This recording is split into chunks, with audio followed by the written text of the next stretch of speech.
This program features live coverage of an African safari and may include animal kills and carcasses. Viewer discretion is advised.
About to end, but we just watched the sweetest moment of June arriving to the den. Nobody's here. And then June does what every mother hyena does, puts her head in the entrance and makes this very low sound. Really, really low. And the cub immediately can identify, that's my mom. Mom is calling. And of course, little Novella popped out. Ah, Mom. She's just over there. But for some reason, she's not following.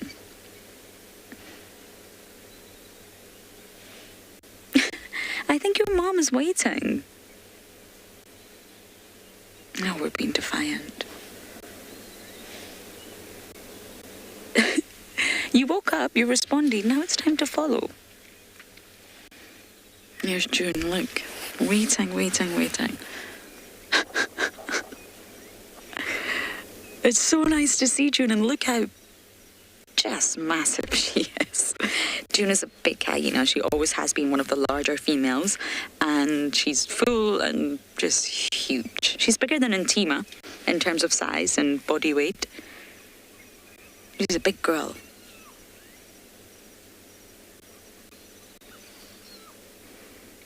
God. Novella, I really think you should go and join your mom. The cubs seem to reach an age where they just don't want to respond to mom anymore. We've watched this a few times with Intima, even Ribbon at one point. And June's coming back. I think she's gonna start to get angry.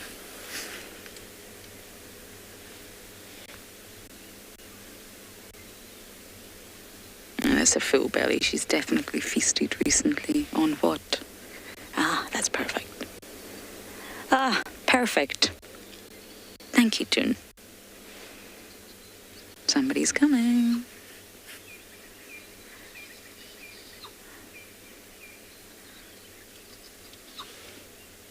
Hello. Mind my head, my cameraman tells me. Would you rather look at the hyenas or my head? Hyenas. Thank you, Dobby. Oh, sweet. We haven't had a moment like this in a while at the den.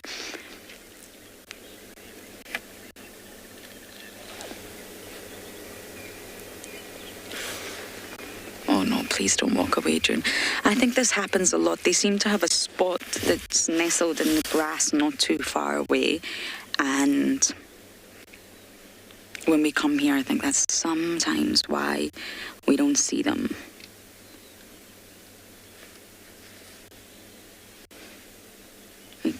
Novella's not following. She looks so different, my goodness.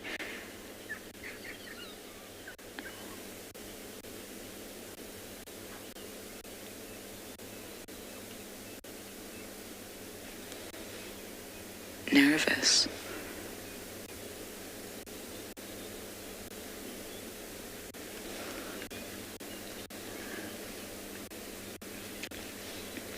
Many of you are also happy, me too. That's why it's worth coming by. I mean, the pain of coming by and having it empty is hard going, but that's why you've just got to keep trying. Patience really does pay off. I don't think this sighting's going to last terribly long, but at least we get to see them. Know that everybody's doing okay.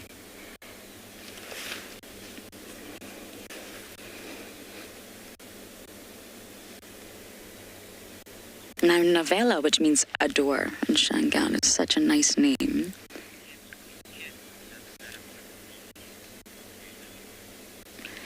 And she was born late November, early December 2020, so still very, very young. And Susan, you're saying? Kids will be kids, absolutely. Absolutely. I don't think it's easy to be a mother, human or any other mammal, at least. Look at June, she's just watching. Now she's coming back again. For some reason, Novella is just refusing to follow. But June, as a mother, knows that Novella will be hungry.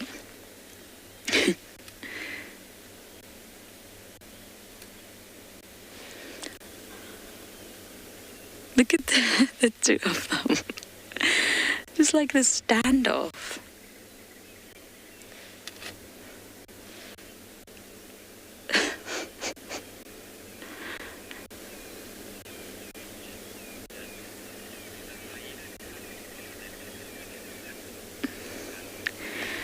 Duncan, right now, Novella should be following June. June is trying to go to a little private space to feed Novella, and she's obviously refusing. But in terms of hunting, it depends on age. And that's a really interesting question, because what's happened to the Juma clan right now is a sort of split. This den where we're sitting right now used to be the hubbub of all activity. Everybody used to be here. Every single cub and sometimes every single mother.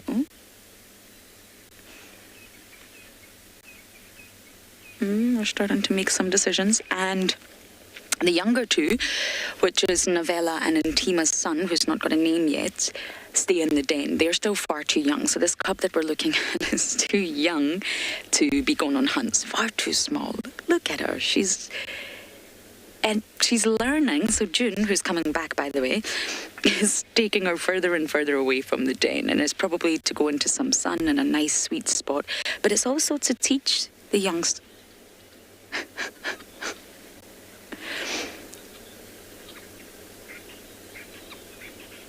It's also to teach the youngsters, come with me, come with me, come with me. It's a process. Slowly but surely they're going to start to learn to go further, what's safe, what's not, follow mum. And eventually they'll reach the stage of the other cubs like Ngwazi and Shambulu. They are completely roaming young, wild and free, following mum, going to kill sites, maybe even attempting to hunt much, much smaller animals.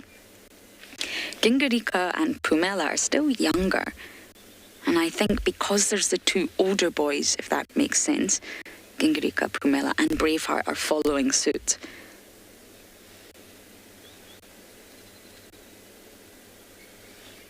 This is not going to plan, everyone. She seems really nervous. What's up, little one? You know the Wild Earth vehicle.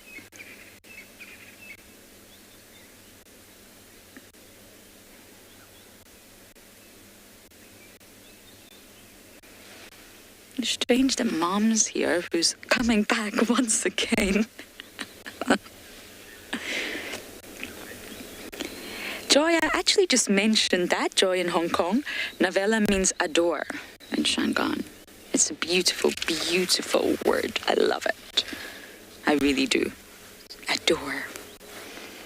Navella. We actually put Navella's naming to the viewers as a poll. We gave a choice and I'm very, very glad Navella got chosen. That was the one I wanted. She's so small, but she's also getting so big. What's up?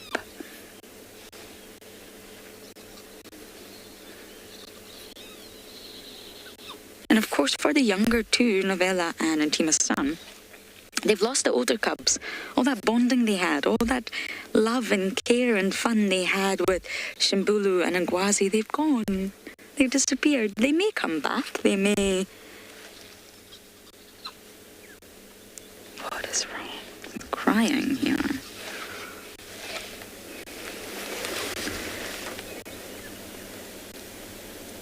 I think we might be finally getting somewhere.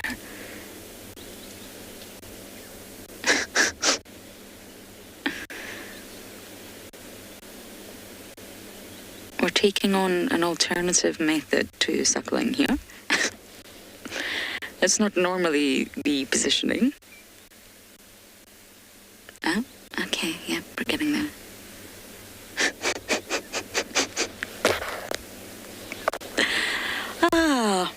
That took a while, didn't it? Good job, June. Persistence paid off for you as a mother.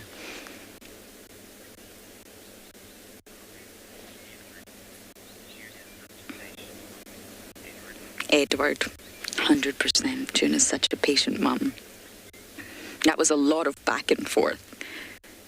Cup was nervous for some reason, not happy, and that was a lot of come on now, come on now, come on now. Yes, very patient. June's a good hyena. I've got a lot of love for June. She's always sort of just been in the middle. That stable friend that we all have who's never up, never down. That's that friend that you can rely on. That's June. And she's beautiful. She's been through the wars. She's obviously got Sutu. She's done very, very well with Sutu. You regularly see them together. Sutu's her older daughter. And of course now she's got little Navella.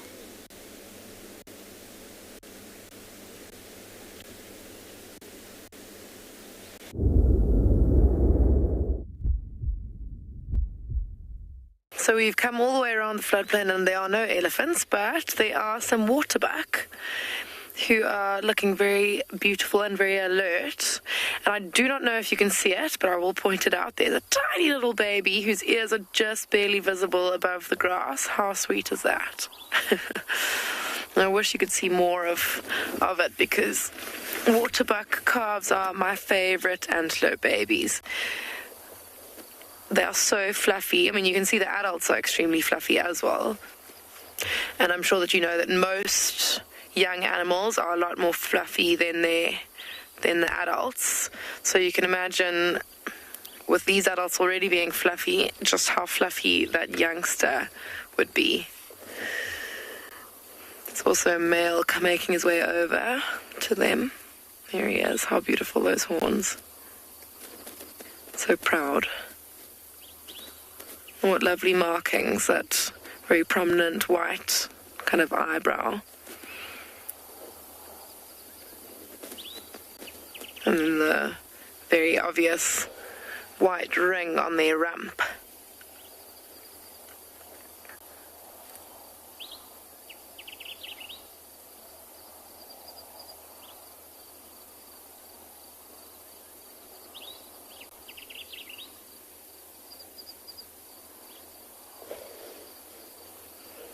It's quite funny because we were sitting here all very calmly and they suddenly all scattered, but it looks like they're all kind of making their way back to one another. The males rejoining them. There's a few more on the left. I can't see them now, but they are kind of slowly making their way back into the herd.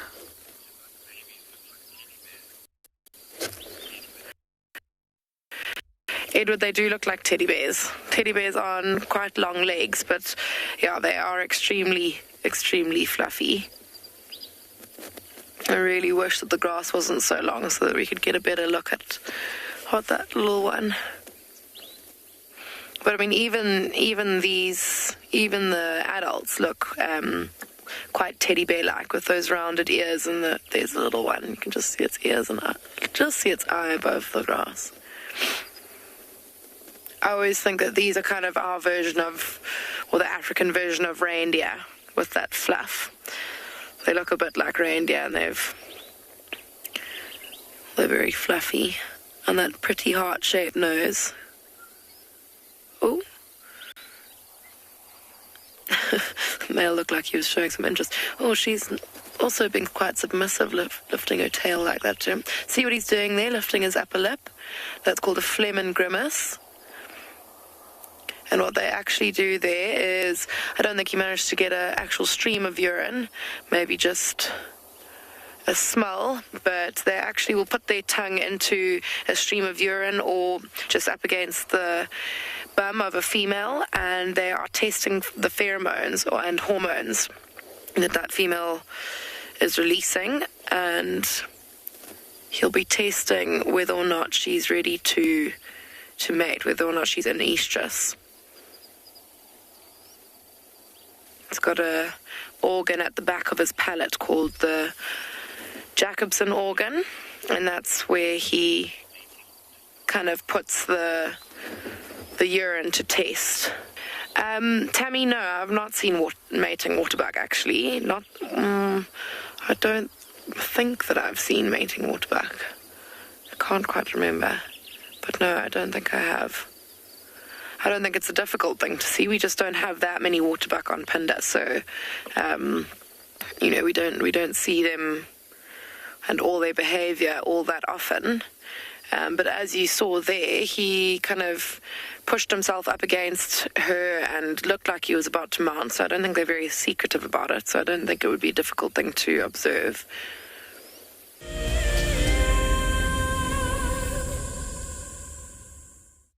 Being a safari driver requires... I'm Maggie, also known as Mia My Cat on Twitter. I purchased the Ticket to Dreams so that I would make it back to Africa someday, so here I am. I enjoy Wild Earth very much. Just the experience it brings to everybody, it just helps everybody cope with things. If you want to go on safari with a Wild Earth guide, whilst honing your bush knowledge and of course featuring in one of our shows, then head over to our website. My favorite part about today is seeing Maribs, seeing him stalk the waterbuck and seeing the interaction between the waterbuck and him, and he's just an impressive little guy. Sign up to be a Wild Earth explorer and you could be making your first ever on-screen appearance. It's very exciting to be on a live drive at Juma, to see how things work in the back and to be certainly much closer to the animals. As one of the industry's best and Fagasa Indoors training institutes, NJ Moorfield Guide College produces professional guides of exceptional caliber and gives students from around the world an incredible experience. NJ Moore offers courses to suit all types of interests. The full-length career course results in a Fagasa accredited qualification and the option of a 6-month internship at one of Moore Family Collection's luxury safari lodges. Shorter courses are a great introduction for those considering a career in field guiding or even a life-enriching experience in your gap year. With spaces still available in July, don't miss out on this fantastic opportunity to live your African dream.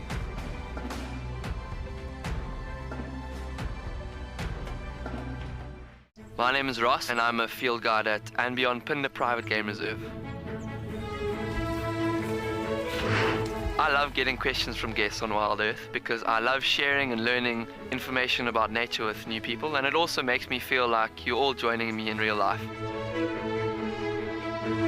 If you want to ask a question on Wild Earth, then you need to register on our website. Once registered, go to our live safari page and submit your question below our live feed.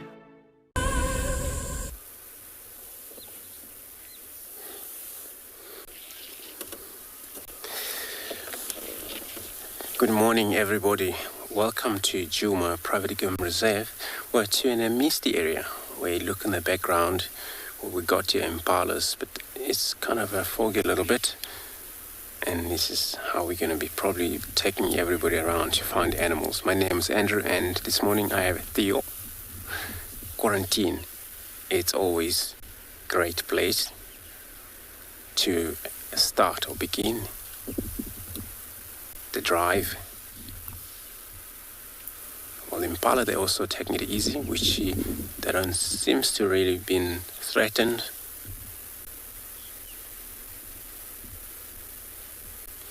So today's temperature is 13 degrees Celsius.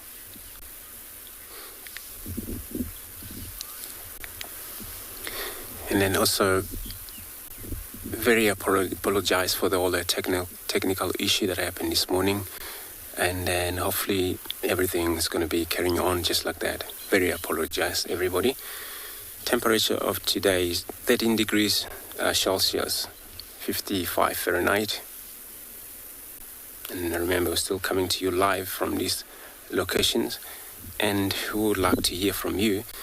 If you can send your questions through hashtag WildEarth on Twitter, as well as at FC on YouTube. But also, if you are under the age of 18, you can still pop us an email on kidsquestions@wildearth.tv. Or else you go register, which you go on the Wild Earth website, head over to the live safari page and you can submit your question there.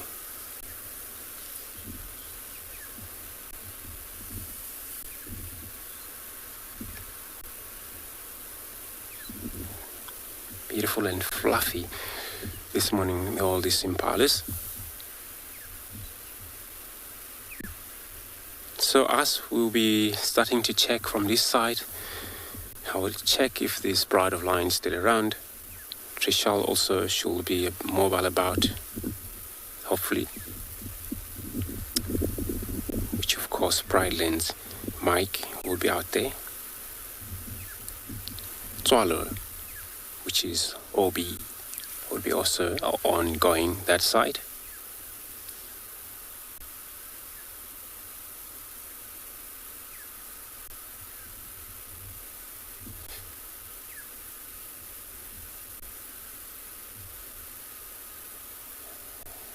Look like there is a male that is always close to these females, see how they're operating around here. So we're going to carry on, look around in this misty morning. I'm going to be sending you across to Mike to say hello to everybody.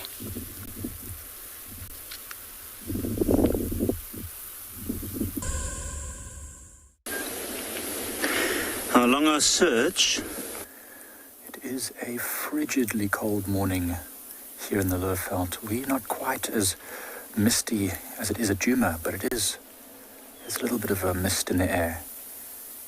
We are here at Leopard Dam, just trying to stay warm. Hi everyone, my name is Mike Anderson, behind the camera is Craig, and this is Eco Training's Pridelands Conservancy. We've come to Leopard Dam because we haven't been here in a couple of days. We just wanted to investigate and see how it's going. We've got just a few Egyptian geese at the moment, busy dabbling in the water's edge close to where the mud wallows are, the very far end of the dam. And then, apart from the Egyptian geese, there's only one other... Oh, yes, we are talking about you. They're taking their moment to shine. The only other life that I can see... Oh, 2 more geese coming in. That's why they're getting all frustrated. Very territorial, our Egyptian geese. So they are not happy about this other 2 that just did a flyby.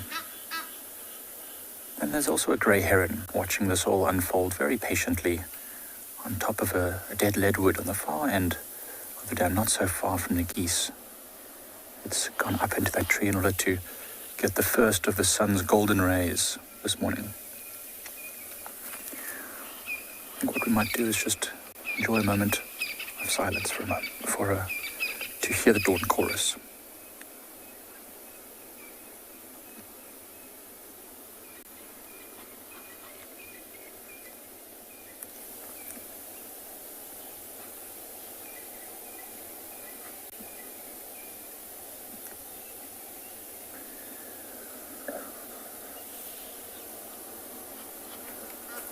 Sure, a lot of these birds are quite happy to see the sun rising again. It's extremely cold. Probably around about the coldest this morning, 8 degrees. What is that? Double plus 30.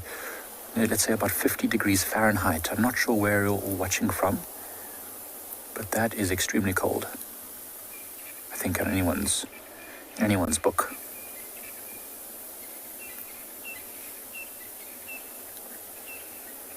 Oh, we also had some exciting things happen last night.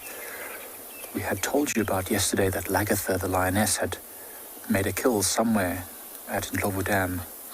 We weren't able to find it. It was in a low signal area, but this morning, at about 5 o'clock, she had a big ruckus with a bunch of hyenas. And I think the hyenas stole her carcass, and we actually watched her in the darkness just running along the Ndlovu Dam wall where we were standing yesterday afternoon. We saw her in our head torch light, not very bright, just running along the wall and then running right past where my tent and where Craig's tent is as well. It was really exciting. So we're going to let Morris and his team try and find her this morning. Maybe some of the game viewers would love to watch her. So we have actually left that area because it's not really good to walk, especially after she's been disturbed by so many animals, hyenas and elephants. Let's give her a bit of space.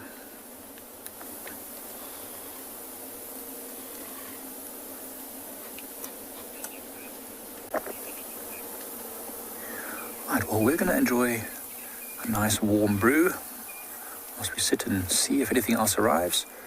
And in the meantime, I'm sure Trish would love to say good morning.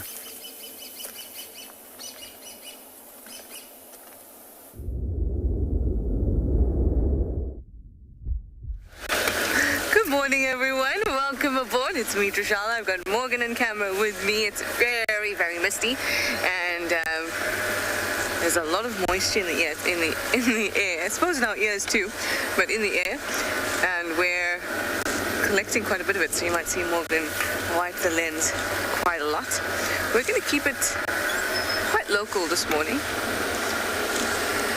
Maybe Zoe's, Lamont's Cut Line, Treehouse Dam, that kind of area. And see what we can find.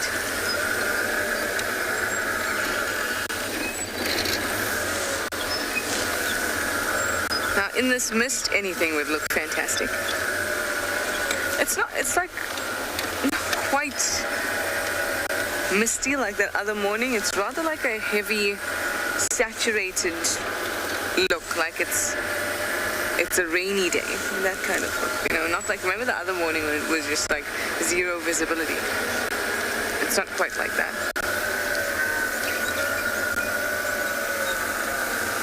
Oh, male leopard tracks from last night.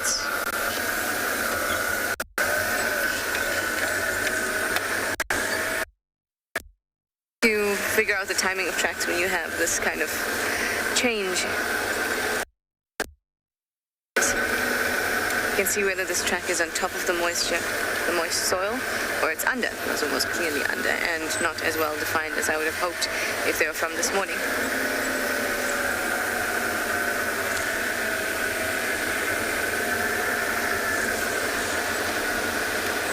Elephants in the Mist also a winner. Still wanting to see Kalamba though.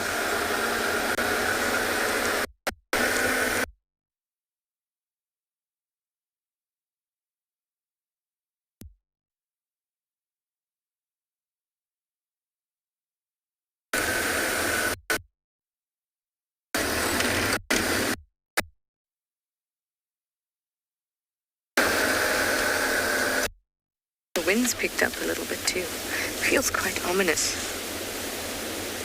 Well, let me send you over to Andrew as we make our way a little further south and see if we can pick up something.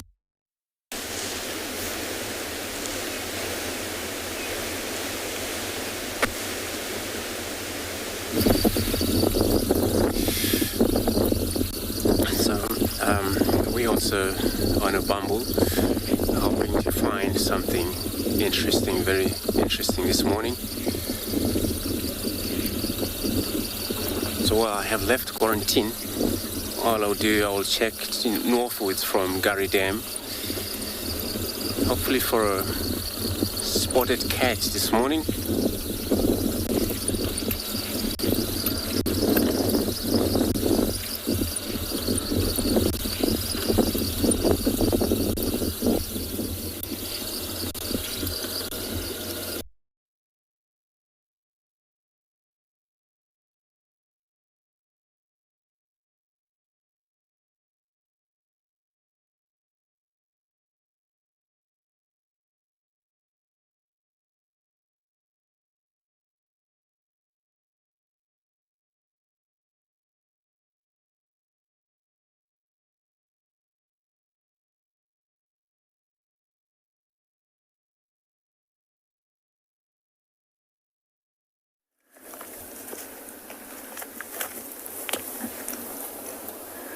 Sorry about that. Tech issues, the bush, these things are all part of life here in Southern Africa, especially if you're doing filming in these remote locations. But luckily we're still here at Leopard Dam to enjoy that rising sun casting its golden glow on the edge of the dam.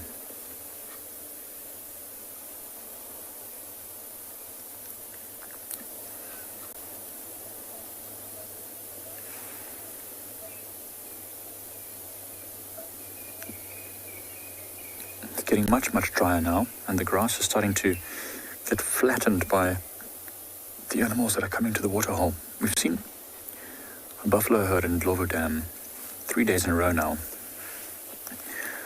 And it's amazing, those animals will eat kilograms and kilograms of grass every single day, plus that which they trample down. So although we're still seeing this year more grass than normal for this time of year, in not a long time, I'm sure that will be a very different case. All the grass will be flattened and destroyed, ready for the new growth in a few months.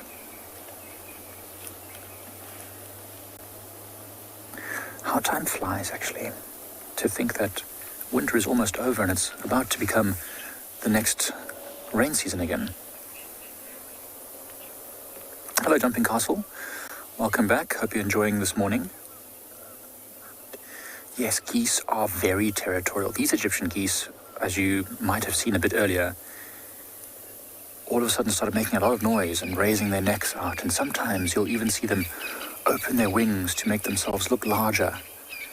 And they will viciously attack any intruders, not only other geese, but smaller birds as well. I mean, just to the right of those geese is a blacksmith lapwing, which is also a very territorial bird. But those geese will not hesitate to chase them away if they don't like them. I mean, it's quite widely recognized that geese are ferocious creatures. I mean, all over the world, in cities and parks and towns, geese chase children, not just children, even adults. Very terrifying.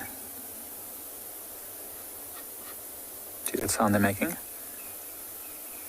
I'm sure those other two geese are trying to find a place to live or to set up. And they just did a fly over this little dam, and these two geese made it very, very obvious that they did not welcome the company.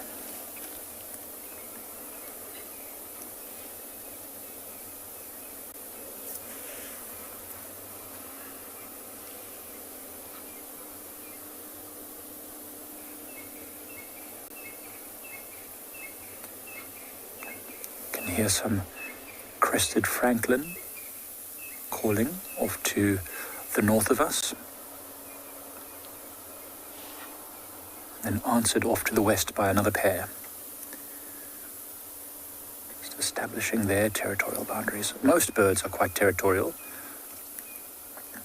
because they are small and they don't have a large amount of space to forage around for the food that they need. So they will find themselves a patch which is good, and they will defend that patch of resources. Well, we're probably going to make our way away from the dam for a short while just to investigate what else is around. And I believe Obi at Tswalu is also ready to welcome you aboard your safari from Tswalu.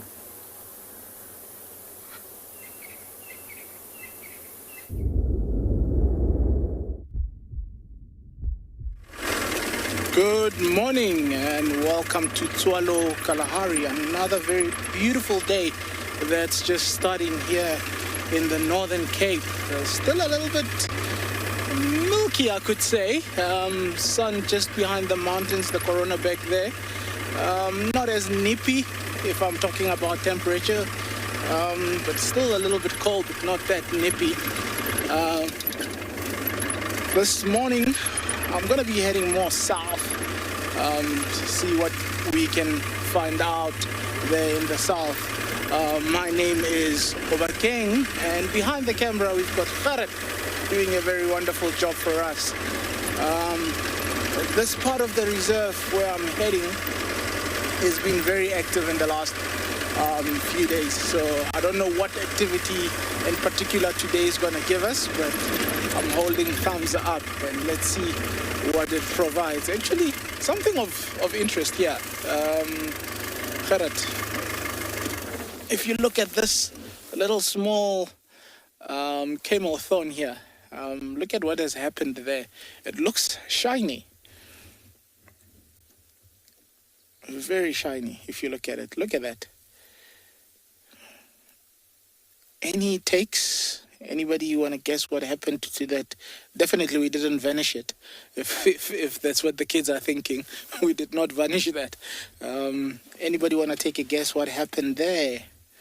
It's actually a very interesting phenomena. In places where there's elephants, you could say ring barking, but this is not the case. We don't have elephants here.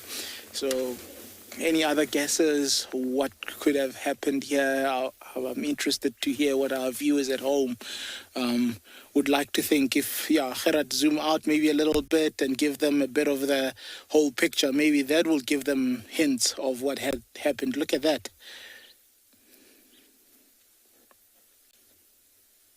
Yeah, there's some dung there, or little drolikis, as the Afrikaans word says, which means little balls or little round scat or dung. Look at the size of that dung.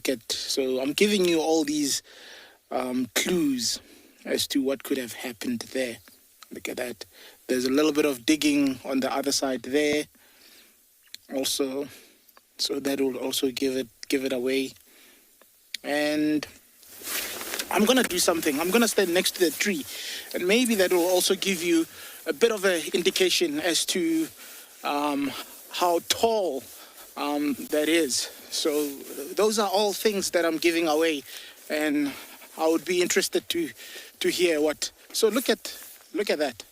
That's where it's all been done, and it's about from that size.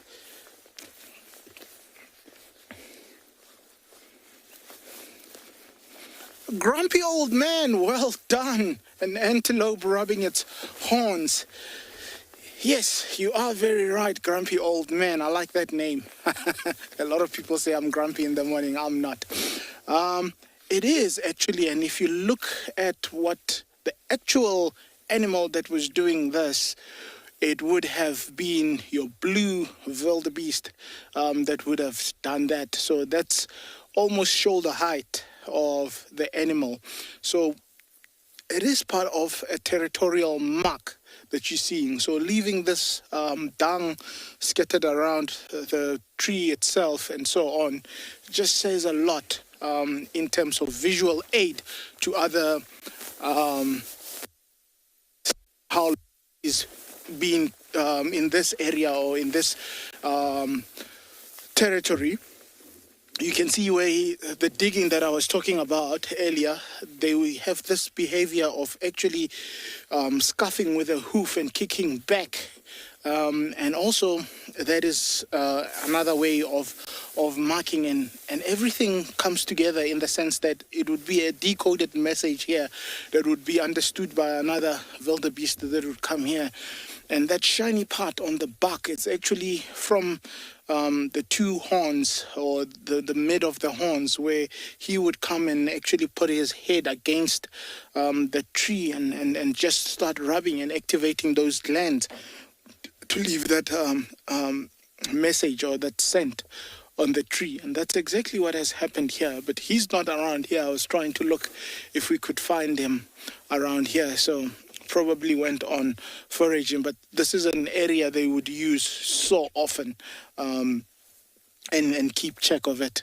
So it's close to water, there's good food around, so it's quite a good terrain to actually keep as a male dominant wildebeest. So something very interesting. I mean, it's the small little things that we take advantage of or that we take for granted, but there's a whole story of what nature has left and what we could depict from it.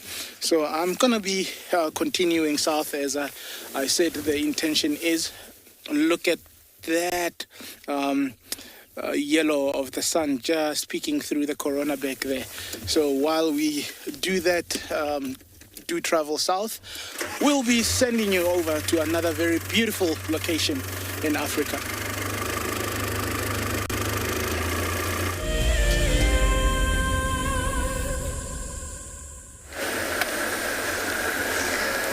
We haven't found any interesting tracks just yet, but we're taking it nice and slow, also so that you don't get flung around on the camera. It's a little shaky, and we're just hoping that it does not rain. What we're going to do at the end of this road, we're going to stop and listen. It's quite close to our southern boundary, where this road comes out.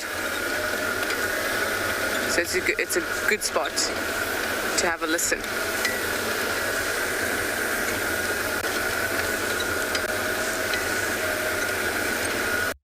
Lots and lots of moisture in the air, and that's going to be so welcome for all the plants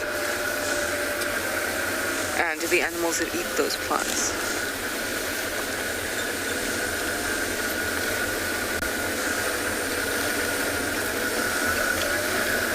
And it's not terribly cold, so that's pretty much the ideal situation for most of the animals around here. You have water that can condense in leaves and form droplets, and also it's not very cold, so you might see that things like reptiles, chameleons might wake up, have a little bit of a drink, and then back to estivating, because estivation is related to change in as opposed to hibernation, pretty much exclusive.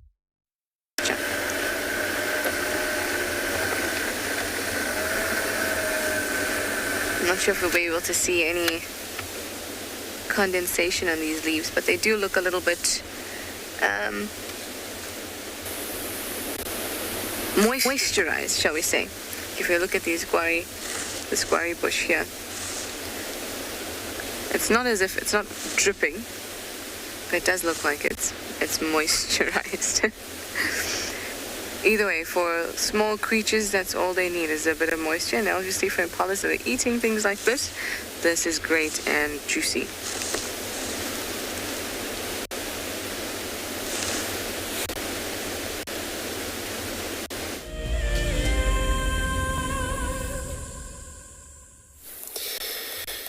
So everybody, I've been actually on the move, and then all I have done is always stop and probably have a look at the antelope, just like what we're doing right now. Looking at these, looks like a whole of bachelor males over here. But just to check on their reaction, still quite an early morning, chance they may get hunted.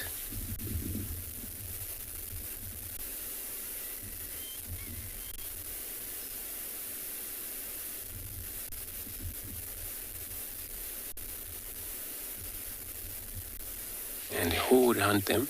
Lion, leopard, possible those wild dogs, cheetahs, and such. But they don't really look worried a lot. So I'm gonna carry on, see if we come across something else on the road, or check on the other side of them. Because mainly this is when a leopard would spend time watching the prey species until it's possible for that cat to approach and attack.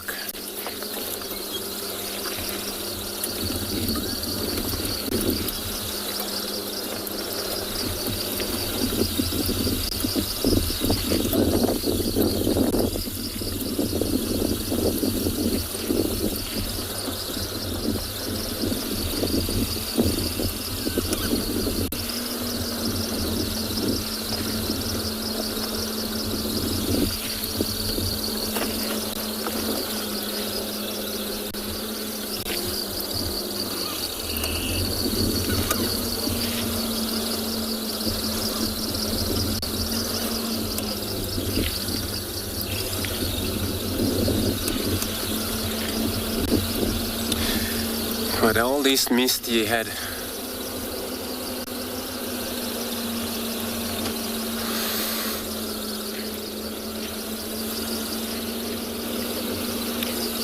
so Devi, you're asking would a hyena hunt impalas? They can hunt impalas. They tend to hunt everything they could, but they has to do that in group, where there isn't more than one hyenas.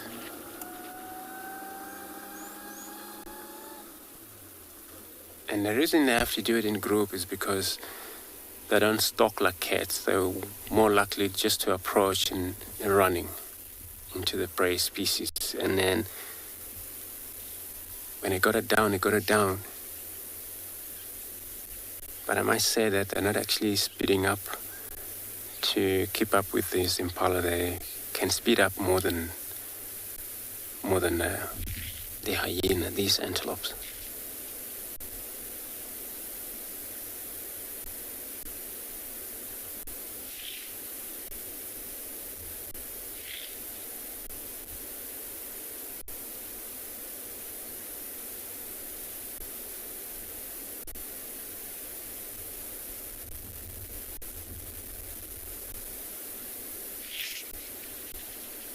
Now they've come to the burnt section here. It's all about a view around themselves, but at the same time it's quite some shoots, grasses, since this burned down. A growth take place, and this is what they're busy looking around for.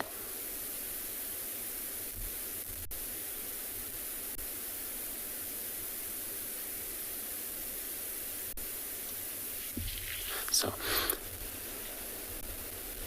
this is the northern boundary, and this is where we got a bride yesterday, and they're not around here. We're just checking for a possible leopard.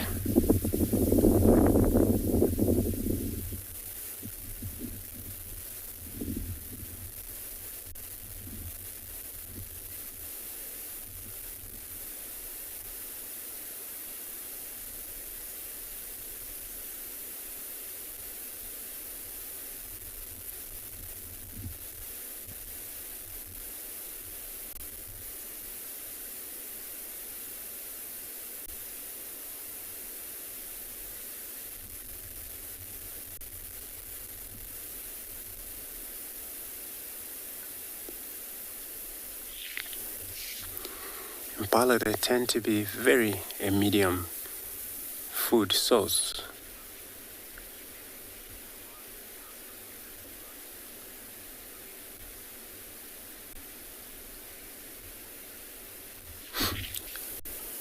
So you're asking, do I ever see an impala without these black stripe and not these common antelopes or common impalas? These always have these black marking on their back.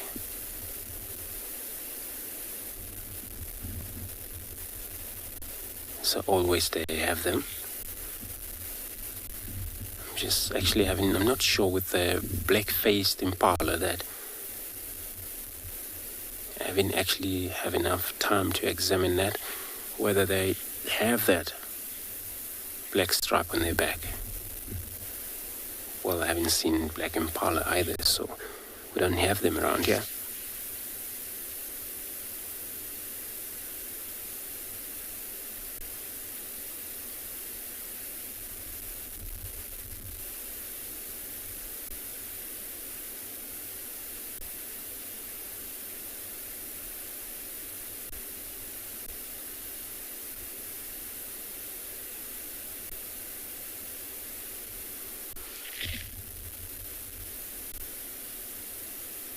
The oxpecker, looks like that young male's getting a little tired of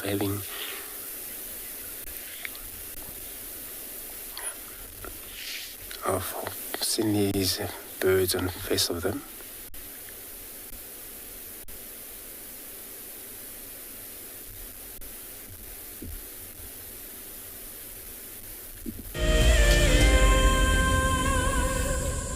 As the sun goes down in Africa, for many, the day has just begun. Wild Earth is ready for the next brand new concept, and this time, it's at night. A specialized thermal drone will take to the air under the cover of darkness. As it flies above the bush, it will be searching for hotspots on the ground.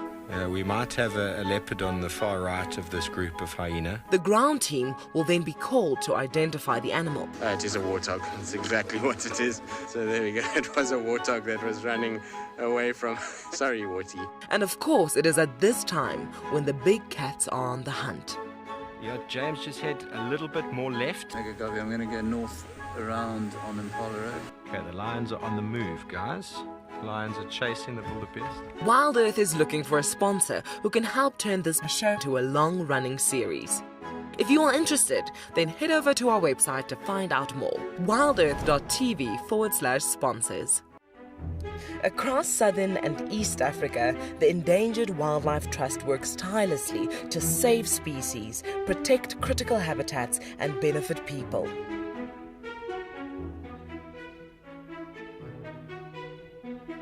Join the EWT in returning wildlife to the wild.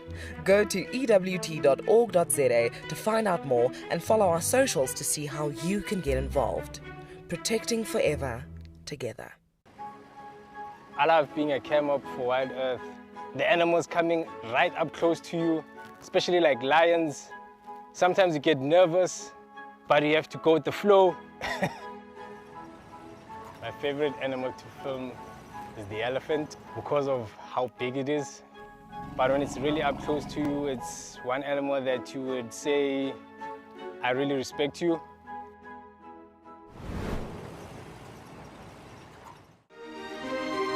Guys, just watch what's happening.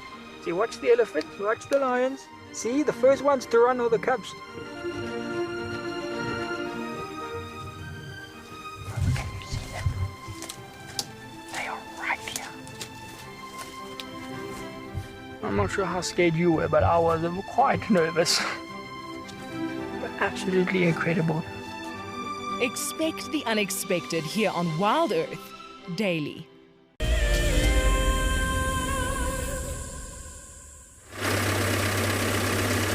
Welcome back to Tswalu, still driving around. What I've picked up thus far is a lot of jackal and a lot of hyena tracks around in this area. So obviously that says last night was a very active night for these two species, especially around here. So my question is why? So I'll still be trying to follow up and find out as to why these two particular species were up and about last night. Chances is there could have been a kill. Chances is there could have been a bigger predator around that they were following. I don't know. It's like playing investigation. So let's see. Let's try and find out. We're not too far from Tswalu Dam, the famous Tswalu Dam. So that will also give us more hints and clues once we get there to see if they did drink there or what actually went down. It also looks like, just want to confirm here. Oh wow. Also looks like there's been cheetahs around here. So let me just get to the dam and see what we can make of the whole situation here.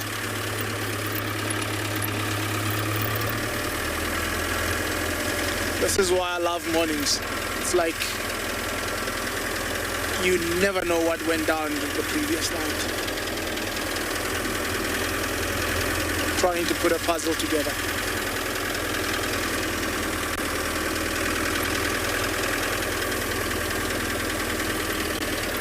And here we are at Tswalu Dam.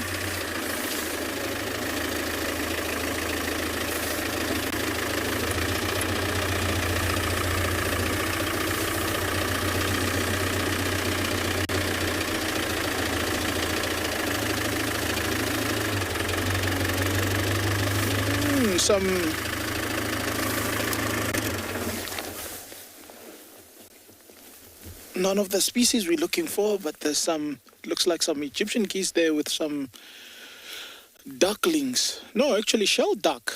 Excuse me there for, yeah, so some shell duck with some ducklings.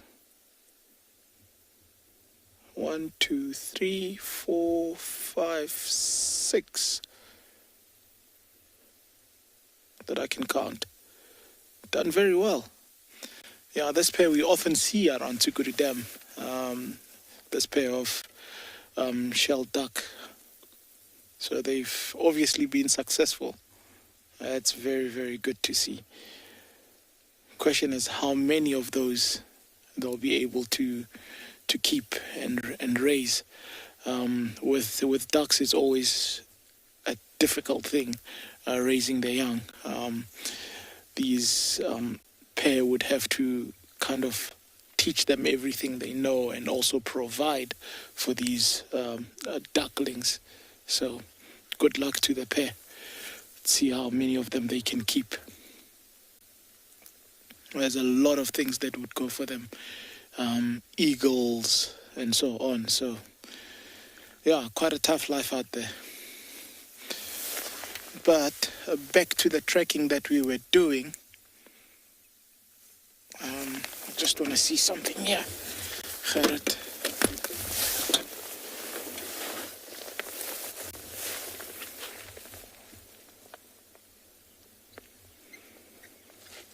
Yeah, still a lot of hyena and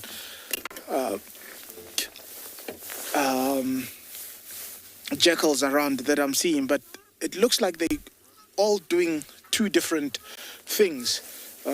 So if we look, I don't know if Gerrit you'd be, or I'd have to move the vehicle a little bit over here, there, and there. There's been the hyena tracks actually that came to drink and went back out, and this looks like spotted hyena. Now in the track you'd be able to obviously ID. It's not that obvious to ID that or tell the difference between the hyenas, but once I tell you how we do it, then it almost becomes like obvious. You'll see with your spotted hyena, your front paw is big and your hind paw is much smaller.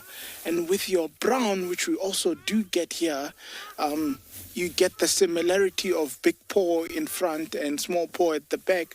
But what often comes through is because they are such a woolly animal or a hairy animal in between the toes. That fur sticks out, and on their track it shows. It's like a brush coming through between the tracks, and that's why you can tell the difference between your spotted and your brown hyena.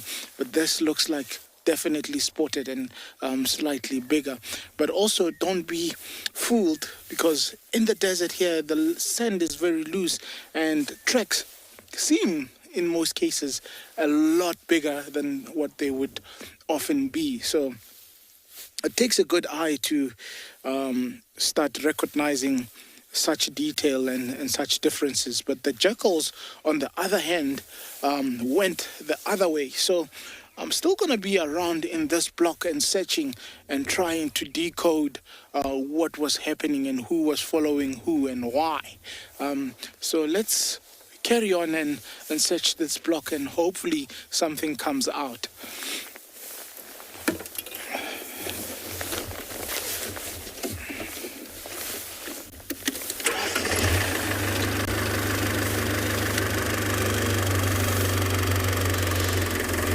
Vicky, are jackals more scavengers than hunters?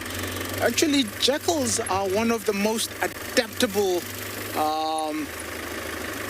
animals, in the sense that they would do what they need to do to survive, depending on where and how.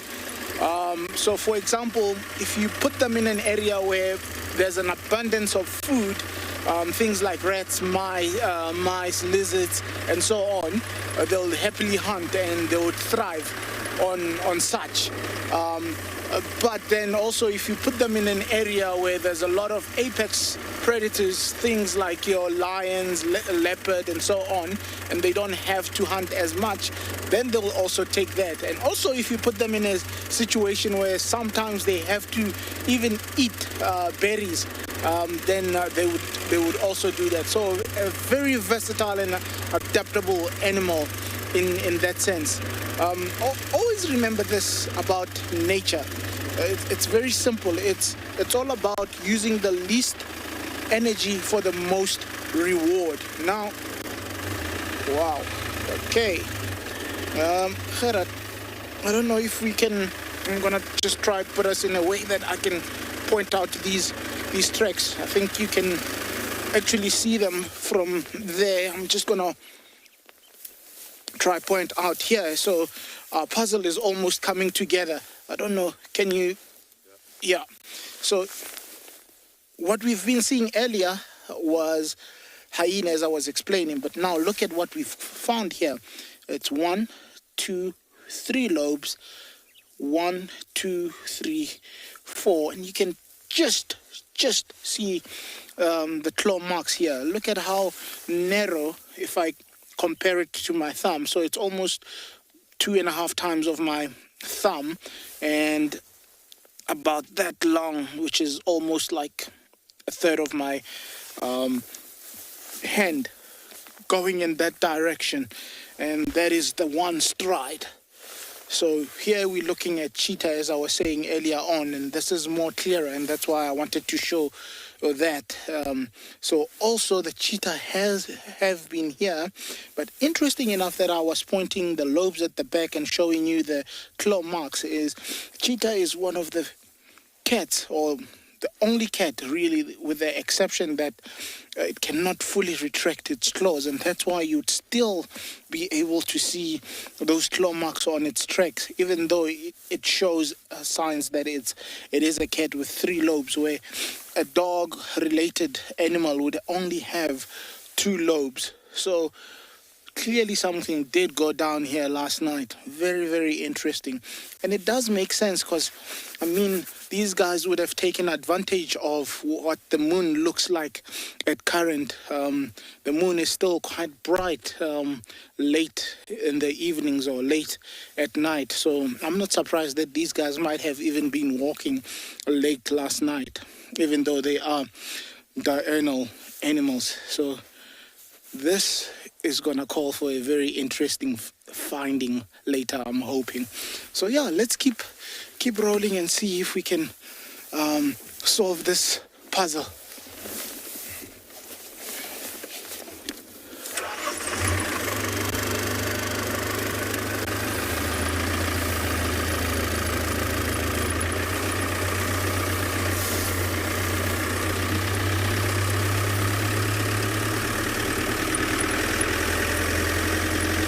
So while we do this, we'll be sending you over to another very beautiful location in Africa.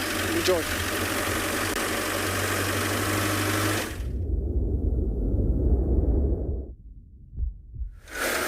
I too am searching. I need to find some puzzle pieces though, start putting together a puzzle. Unfortunately, I haven't found any just yet. So we've gone past Treehouse Dam, now going to make our way towards Twin Dams. Like I said, we're going to keep it local today. Or mostly local. And then we'll check the southern boundary too, since we're right here.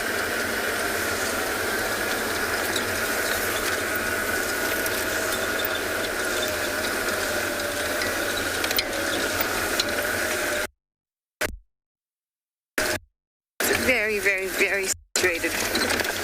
It feels like it's like rain, but it's not. Especially in certain areas. It's also very quiet, but again, the sound's not going to carry very well because it's so saturated with moisture, the air.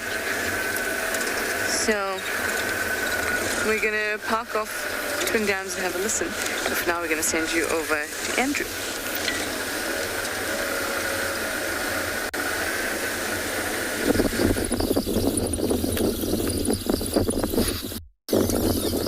So everybody, we also have been on the move since. But yeah, we haven't come across anything in terms of tracks. But we're still on look around. And we still believe that the leopards, but we're still on look. Hyena, they would be still moving. Because it's a beautiful weather for them like that.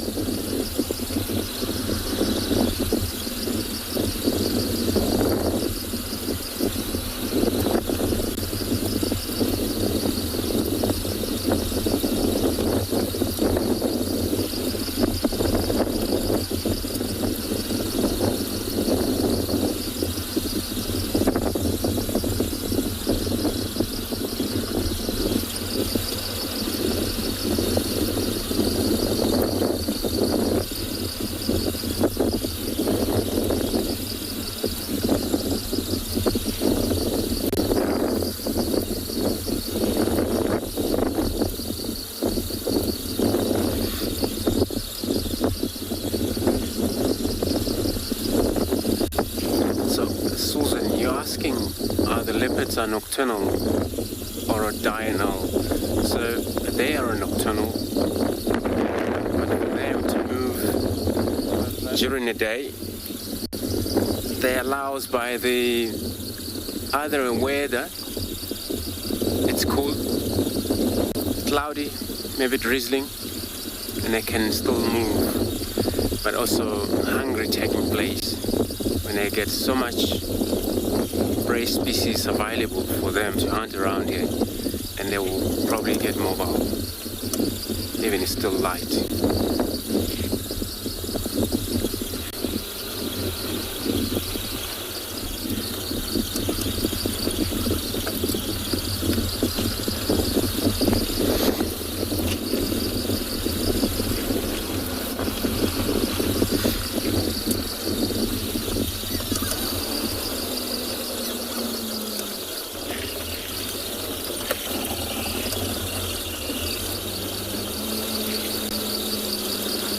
This area we're working right now, Tavangumi, he moves around here, in and out, quite often.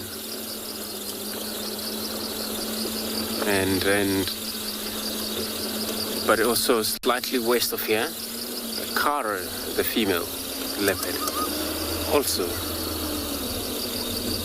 She moves in and out of that area. So we're checking places where we know they may move around if they're around.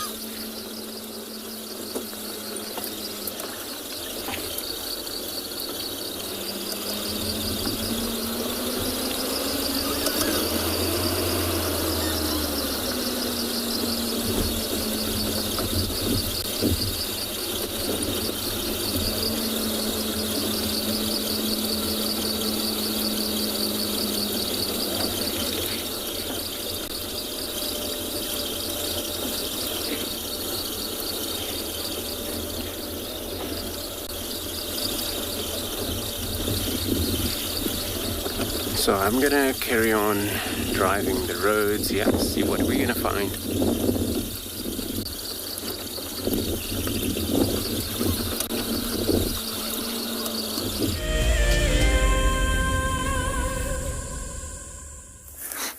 So we've left Leopardam and we're heading just a bit further south towards the rocky ridge line. And, we're seeing lots of elephant dung, all of it very dry, and lots of elephant damage, but also all of it very old, mostly. And we're just wondering, where have all these animals gone? I mean, you look at the grass here, and you can see that it's been trampled down by elephants. You can see these loose branches pulled off the trees with their bark off. But the elephants seem to have moved off, and I wonder if they're using the last few weeks when there's still a bit of water in some of these mud wallows and pans around to move before they become quite tied to a particular water hole. So now I know here in Pridelands we've got 2 big water holes and one slightly smaller one. So I'm sure within the next couple of weeks we'll start to see more elephants in Pridelands. At the moment I'm just seeing bulls. Every now and again a herd comes in, but they don't stay long. I'm sure they'll be back soon. You can see this area is fairly thick still with grass. Not a thick area, it's a fairly open area, but there's lots and lots of grass around. And I was just talking about when the buffalo herds start to become more sedentary around here, they're going to destroy all this grass. And look at this stuff in here. This is all good quality grass. There's not much green left in it, but there's a little bit. And that's what the buffaloes are going to come and eat, and the elephants as well. I'm going to open this place right up. Even some of the trees have still got some greenness on them, especially these flaky bark thorns in front of us here, like this one. They've got some green vegetation left, not much, but this is highly nutritious, and that's why it's covered in these thorns, to protect it from being overgrazed, or overbrowsed, I should say. It provides valuable food at this time of year now. It's not a huge amount, but there's some small amount of high quality food that animals can sustain themselves, especially the mixed feeders, just until the next growing season, which, as I mentioned, is in just a couple of months already, just around the corner. Hopefully, we'll keep them sustained.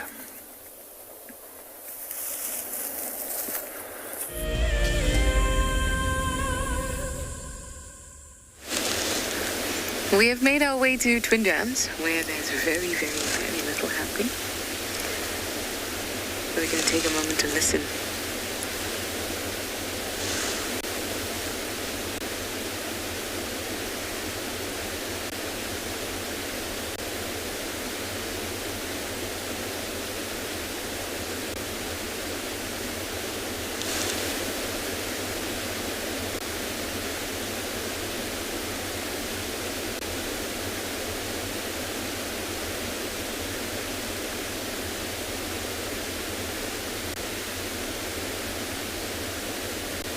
Things are very, very quiet. Oh, but an Egyptian goose has broken our silence there. So on either side of the dam, there's not too much happening, and not any tracks leading this way either. But I do feel a bit spotty this morning, so I think that I might check the southern boundary, since we're right here, as I said to you earlier. Maybe we'd get lucky and we'll also get to swing past that hyena den. Maybe we'll be lucky with them in the actual area where we can actually see. Because I did say to you the den entrance faces west, so when we're on Gari Main, we can't actually see unless they're actively moving around the den or they're on the northern side of the den, which is what we want. But just so you know, I have been checking it all the time whenever I've gone past, see if we would get lucky. So you have to check. If you don't check, then you'll never find them, right? At least we know that that's an active den and we can see our Juma clan there. They haven't moved too far away.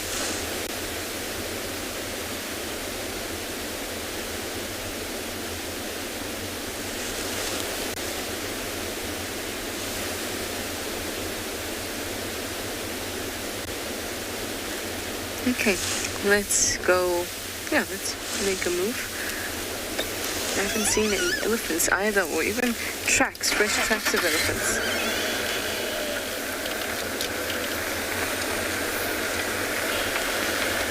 Well, we will find some animals to spend our time with. It seems that Obi is still searching himself at Tswalu.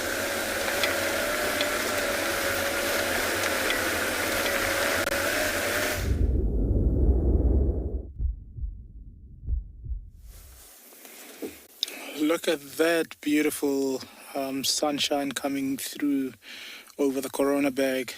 Very, very beautiful. Look at that. Let's just take a moment and enjoy that.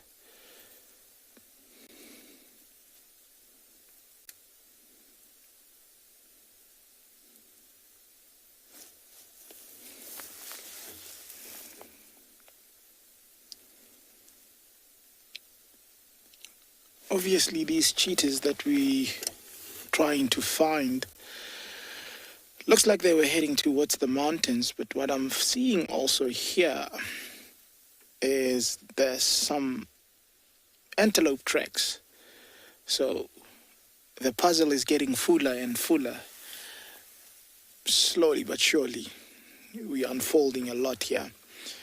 Going the same direction, there hasn't been any evidence of running whatsoever, but if I had to jump the gun, I would say sooner or later we'll start finding evidence that these cheetahs were definitely in pursuit of finding food. So I'm very convinced that we're heading in the right direction and heading for a wow, as I like to call it. Anything that adds a wow factor to us.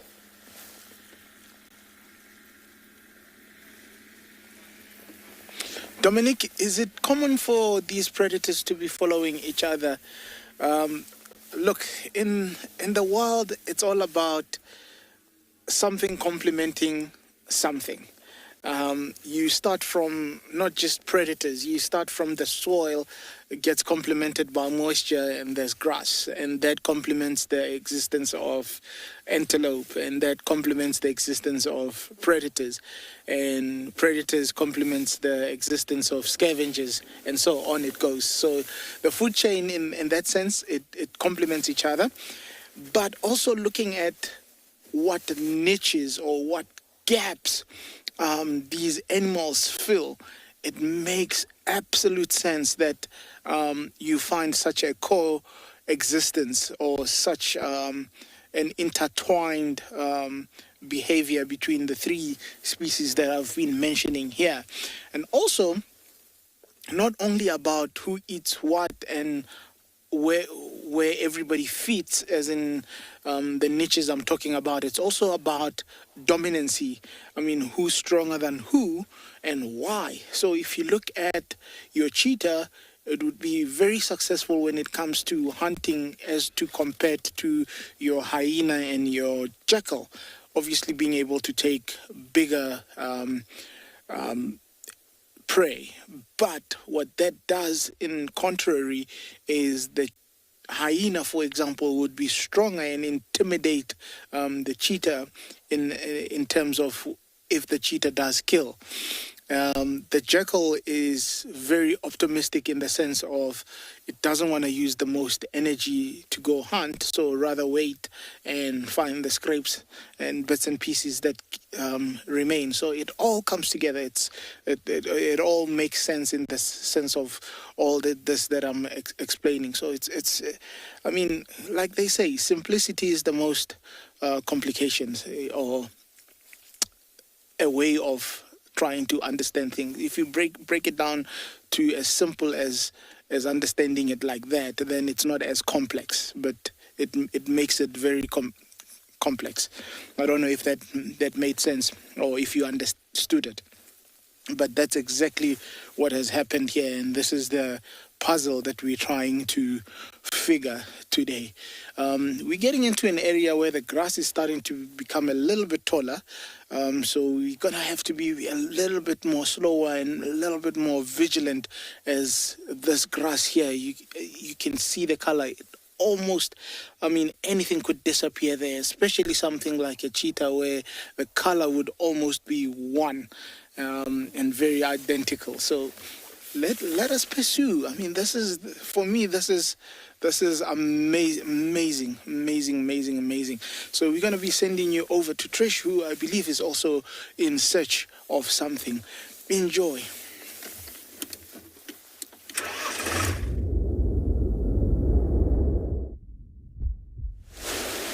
I'm also very excited. We have a hyena, I can't tell who it is at this distance, lying down at the termite mound there.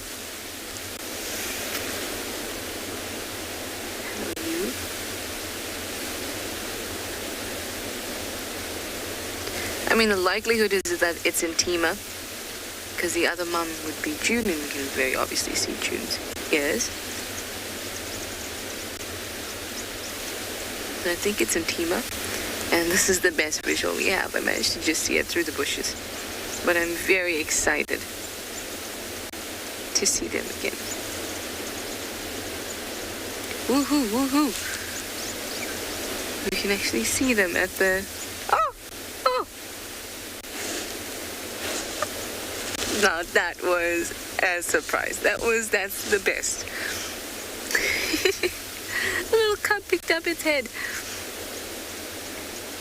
I feel so satisfied now. I feel like everything is right, everything is in order, because our Juma clan, we've managed to see at least some of its members, and of course one of the cubs. I do miss them. But it was about time that they changed dens. They were using that den in that specific area on Juma so much, and it surprised me that they didn't move dens as often as they probably should have. Yeah, they moved to the other den that's close by, but then they were still kind of using both. So the fact that they've moved, even though it is out of our property, was a good decision for their general survival.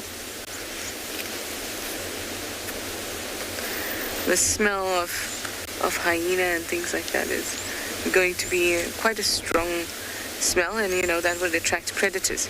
So we can't have them always jeopardizing their survival just for the sake of our viewing pleasure. Obviously it's not because of us that they stayed, but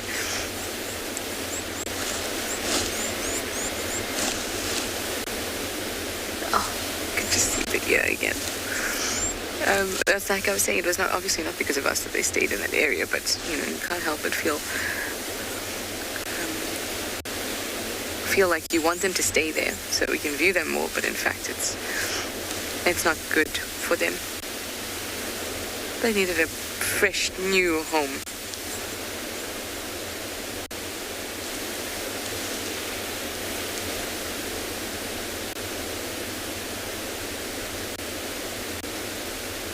They still are spending a lot of time on Juma though, because I see tracks coming in and out around this area quite a lot.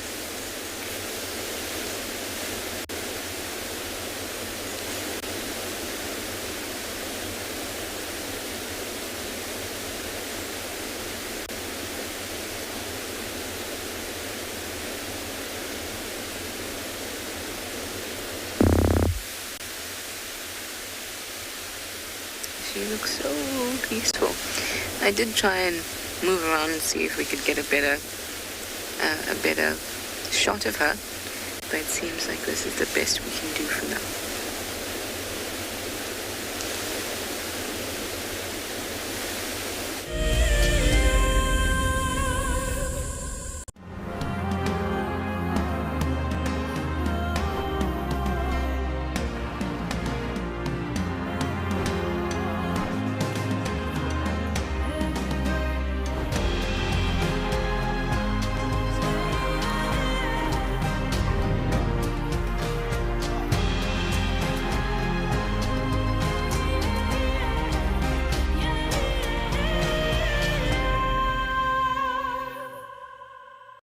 As one of the industry's best and Fagasa endorsed training institutes, NJ Moorfield Guide College produces professional guides of exceptional caliber and gives students from around the world an incredible experience.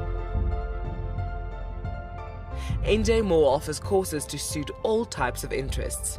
The full-length career course results in a Fagasa accredited qualification and the option of a 6-month internship at one of Moore Family Collection's luxury safari lodges. Shorter courses are a great introduction for those considering a career in field guiding or even a life-enriching experience in your gap year. With spaces still available in July, don't miss out on this fantastic opportunity to live your African dream.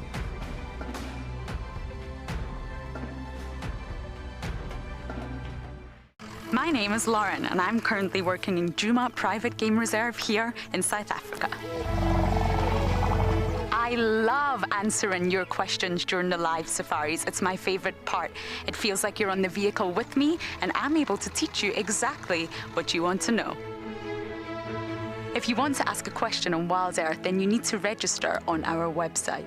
Once registered, you must go to the live safari page and ask your question below the live feed. We have a baby pangolin, a baby pangolin. This is off the charts. This animal is about from your fingertips to your elbow. That's the total length of this animal. This is unreal. This is unreal. This is unreal. This is like now my 4th Christmas in a week. We should do this more often. Tune into Wild Earth every single day. It's in your nature.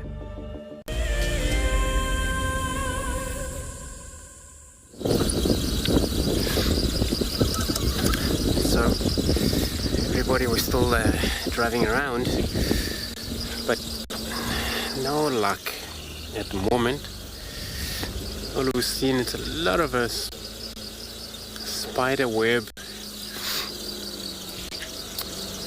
where there's it's only actually way to see the spider web is just after the mist, so, and they come visible because all of the dew stuck in there.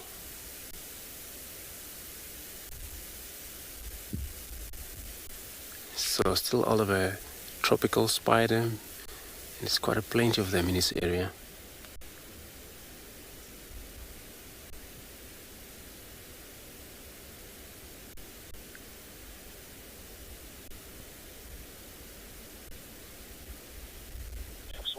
And we'll just gonna stick around there, even though it's wet.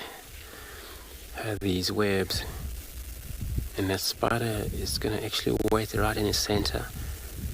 There is something that we see in just there, and I'm gonna still carry on, look around here, see if we find anything. I'm gonna be sending you across to Obi.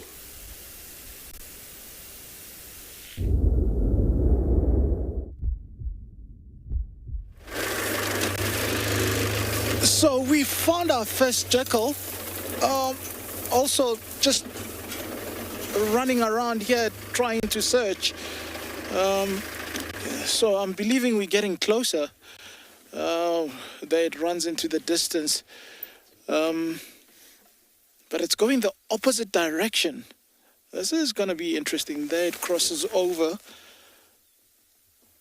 But definitely circling around in the area that we are in. So that's first species of the tracks we've been following.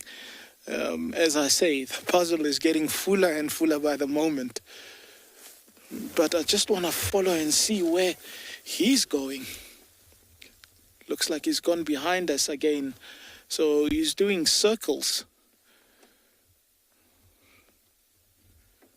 And it's a little bit unusual that you just find one.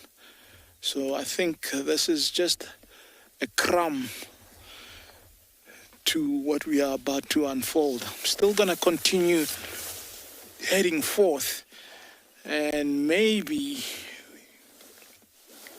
and just maybe. All right, Just stick with me for a little bit. Let's see what we find here.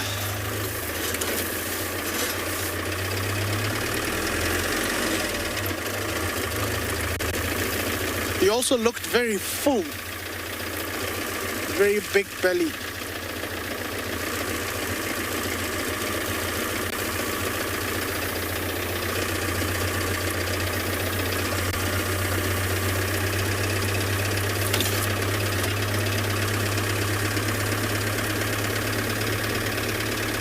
They would also be vocal, but I haven't heard anything this morning. I haven't had any vocalization, not from the jackals, not from the hyenas.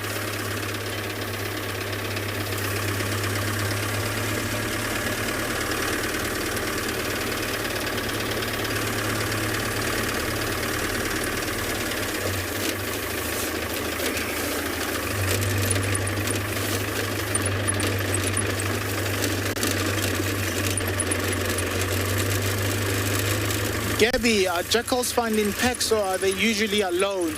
So what the common social behavior of jackals would be is that you find a pair that would rule over a territory, and that pair, what often happens is they will have youngsters, and those youngsters would stick in that terrain or that territory for as long as they are submissive.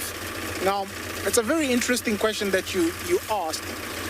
I was fortunate enough to be working hand in hand with a gentleman that was doing research on these animals. And he found out that by actually farmers trying to solve the problem of taking them out of their farms for livestock, they were actually making the problem bigger in the sense that you are destroying the social structure. Now, what happened, what nature intended is that all the dominant pair would have youngsters, and those youngsters would be subordinate to the dominant pair.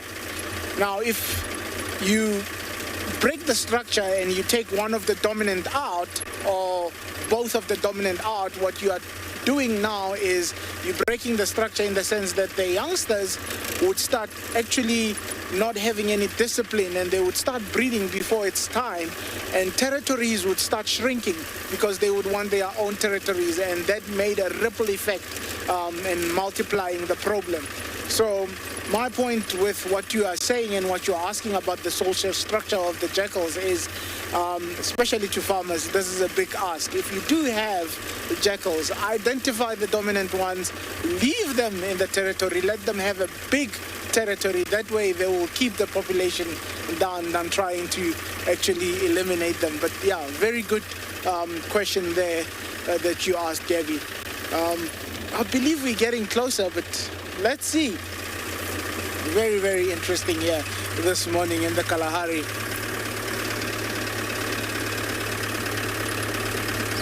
Very interesting search. So while we still search, enjoy another very beautiful property.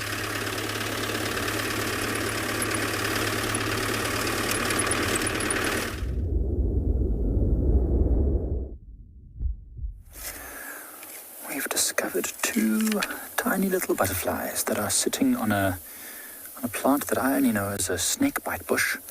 Apparently might also be known as something similar to Warfaria or Wolferia. Now these two butterflies, I believe, are in the group of the Acreas. I'm not sure which species of Acrea these are, but these two are probably sitting here just trying to warm up.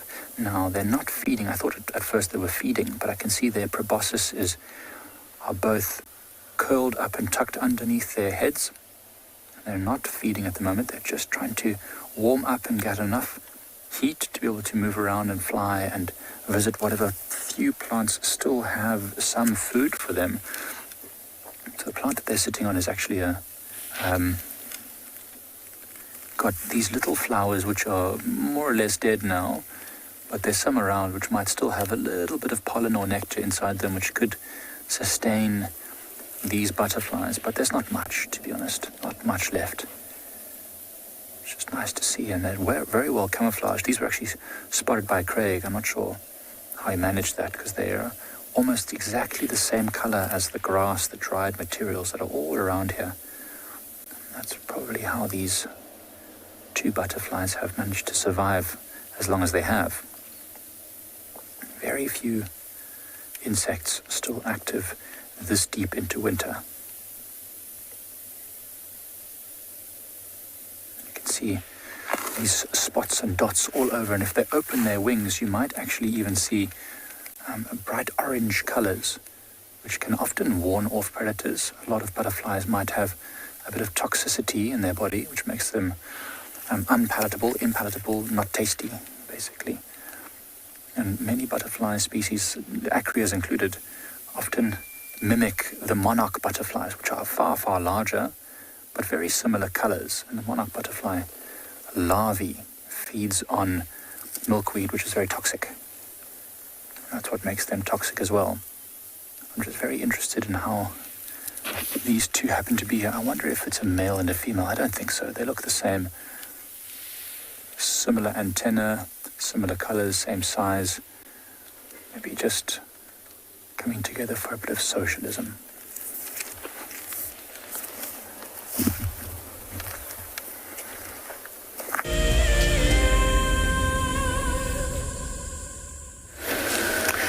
We are not as still as those butterflies. Although it's getting colder, so I hope that it doesn't rain. Because there's so much moisture in the air, usually it'll rain quite quickly as soon as the temperature drops. Because there's obviously a dew drop temperature at which the moisture is condensing and coming down as rain. I don't know what the dew drop temperature for today is, but it seems to be dropping. I was expecting there to be a lot of predator movement today because of the weather. Overcast, cool. But maybe they're also feeling a little bit like they want to just chill. Make themselves a nice grass blankie. Chill on a termite mound. No, but if they're going to do that, they're going to get some snacks too. So that's when we should be finding them. Imagine if we find them curled up on a termite mound with their blankies.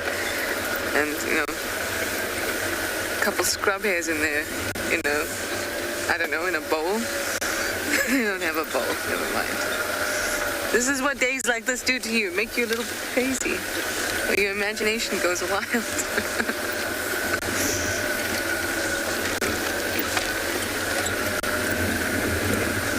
We're on Shibama Road now. We've done the southern boundary. I saw a set of small female leopard tracks moving in, but they looked good. They just had already been driven over a portion of it, so I'm not sure when they're from, but they did look good. They look like they were over the moisture. So we're just going to hang out in this area, but I couldn't follow them because they were driven over, as I said. So we'll see if we can manage to pick them up again. But for now, we're just going to hope the weather holds up and we don't get rained on.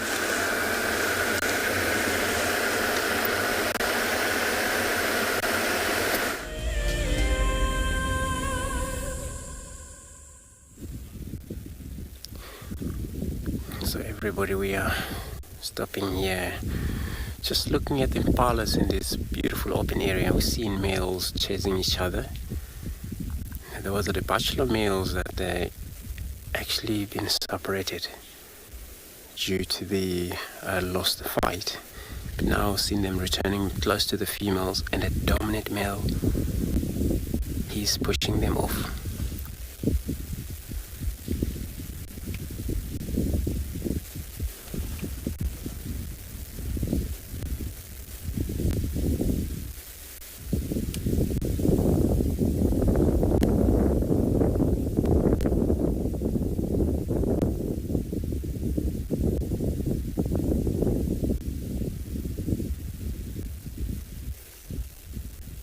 as you can see how he just makes sure that, he's probably been in a fight by the very top of his horn. There's probably something stuck, probably these fair on the,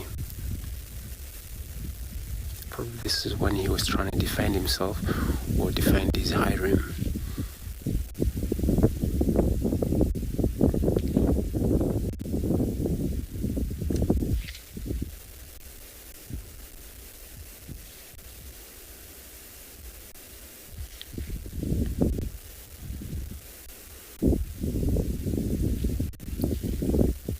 Now senior males, they have been separated, all to the right.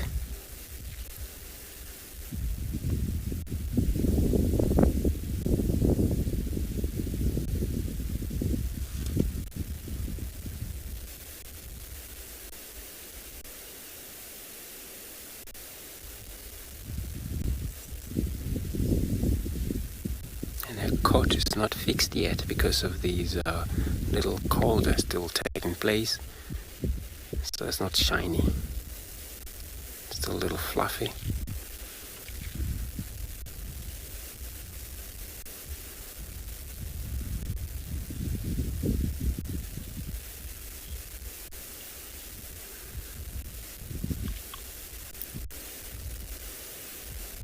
Golani, you asking, do the bachelor herd had a leader?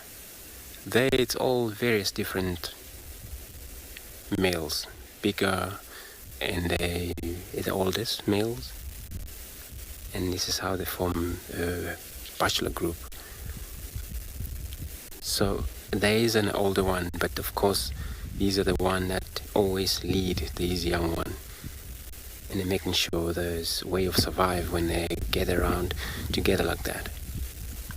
But it always doesn't has to be a leader.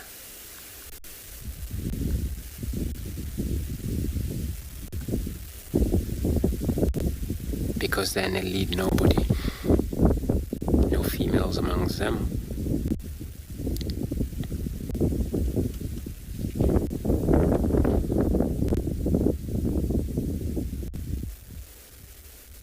But there is sometimes fight to take place among the bachelor group.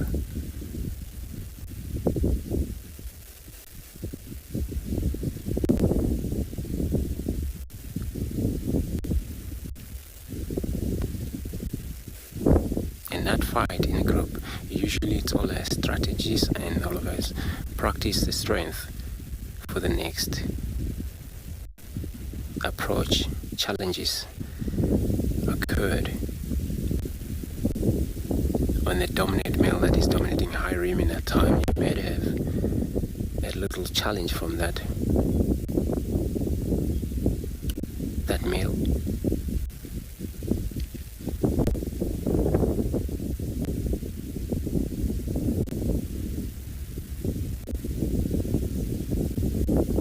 And these are doing allo grooming.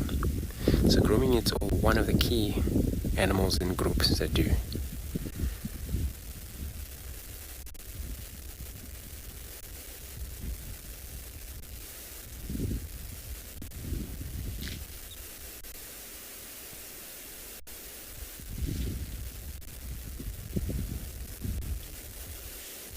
What you're looking at there now, what they do, lick on one partner and the other one in turn getting licked. So it's a way of help each other. So everybody we've been listening to on the audio or anything, checking on Impala whether they will be hunted, but we don't get any success, I'm going to be sending you across to Obi, who is also had an antelope.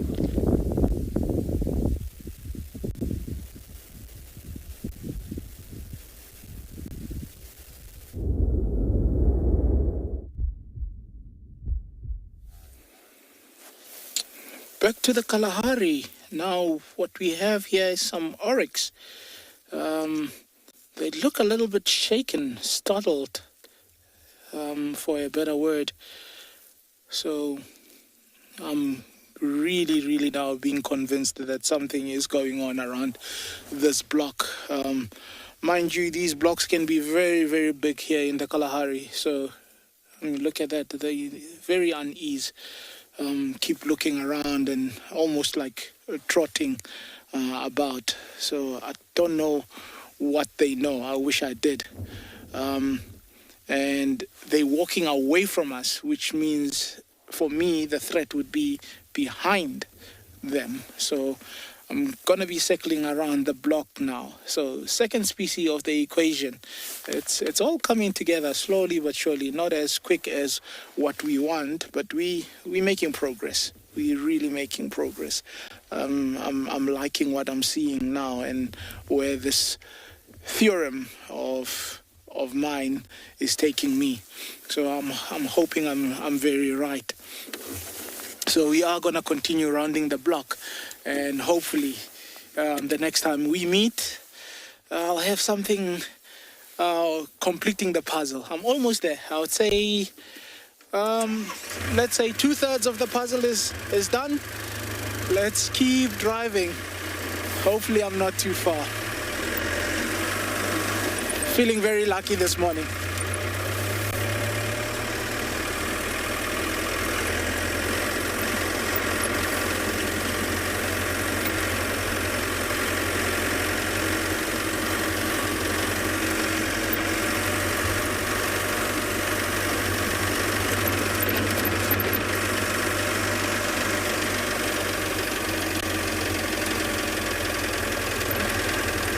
Vivian, which is larger, an oryx male or female?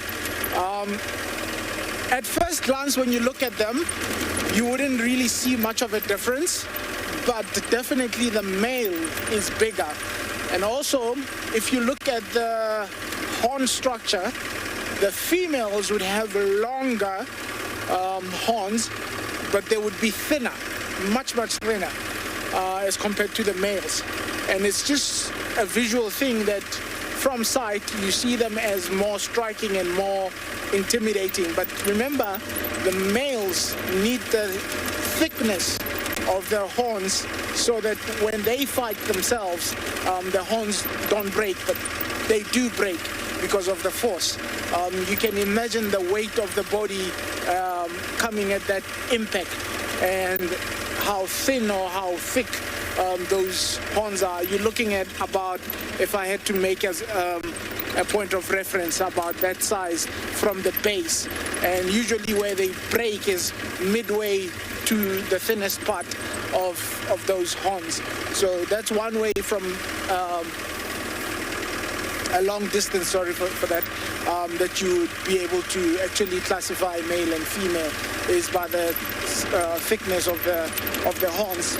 Slight difference in body mass, but not so significant that for a novice it would be very difficult to see. Here's a jackal, second jackal that we're looking at. So something is definitely happening around this block. We just need to find out what.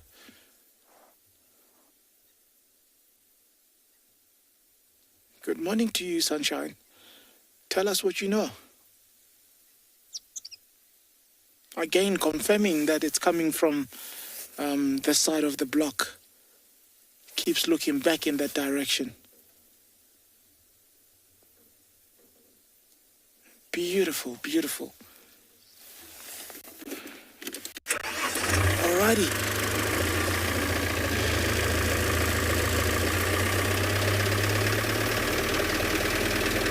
Exquisite stuff. If something is happening, I think it's going to be mid-block, somewhere here. So once I think I'm close enough, I might be enticed to take a bit of a short walk inside and see. And then if we do confirm it, I'll take us in on the vehicle. But I'm liking what I'm finding today.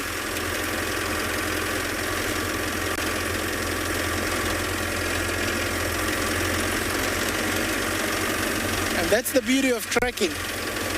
This is the beauty of it. This is the fun part.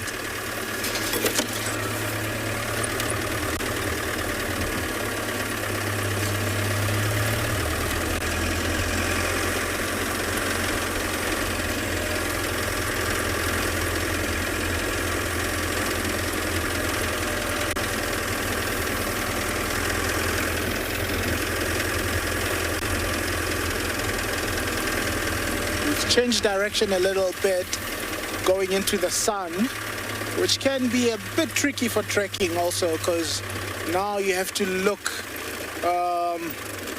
almost past where you would ordinarily be looking, so it makes it a little bit difficult. So the ideal way of trekking is trying to put the trek between you and the sun, and not the other way around, where the sun is in front of the trek. So it makes it a little bit difficult for now, but nothing impossible.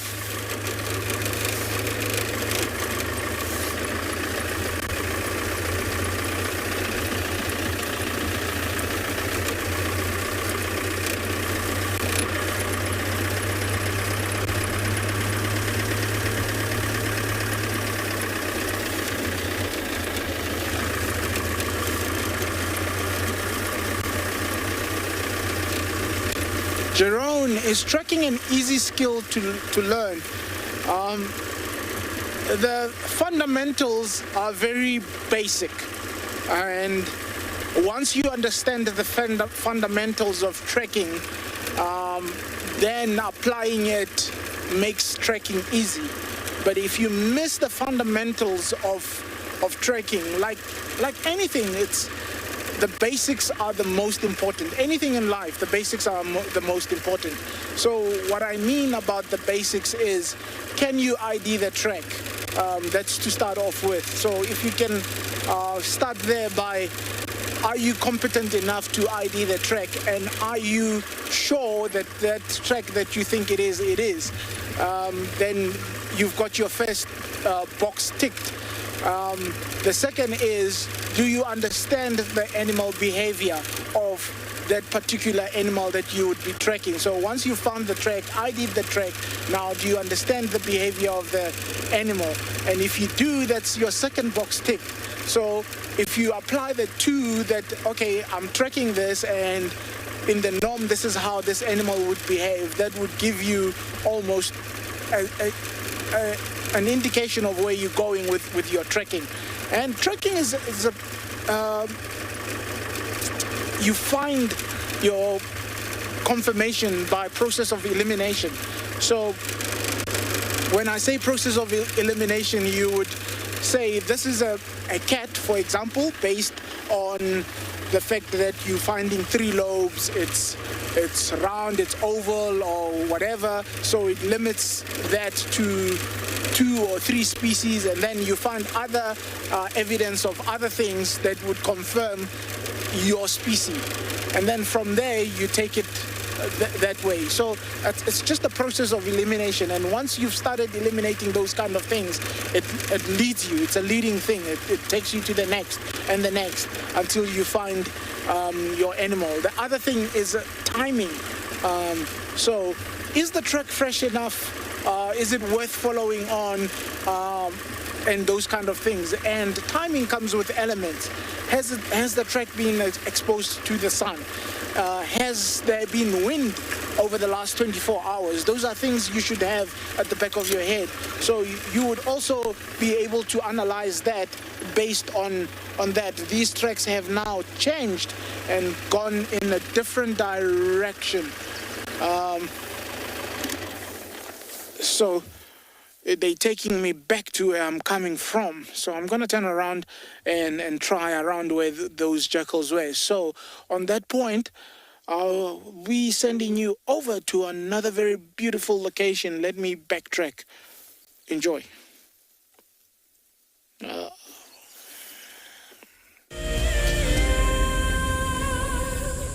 The annual Safari Guide of the Year competition aims to create awareness for those men and women who dedicate their lives to tourism and wildlife. This year's event will be held at Marataba, a breathtaking privately managed section of the Marakele National Park in South Africa's Limpopo province. In celebration of this, Wild Earth and Marataba Luxury Lodges are offering all explorers a chance to win a 3-night stay at Marataba Safari Lodge for you and a friend. In addition to a spectacular spectacular land-based safari, Maritaba luxury lodges offer an opportunity for guests to cruise peacefully along the Matlabas River, watching the animals as they drink and wallow. The lodge offers you a chance to lie by the pool or enjoy a spa treatment, and one night could be spent sleeping out under the stars in a luxurious treehouse. Sign up to be a Wild Earth Explorer before the 30th of June, and it could be you heading off on a long-awaited getaway. Wild Earth Explorers.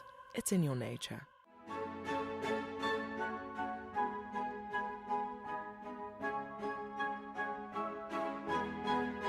The Wildlife and Environment Society of South Africa, WESA, encourages people to care for the earth.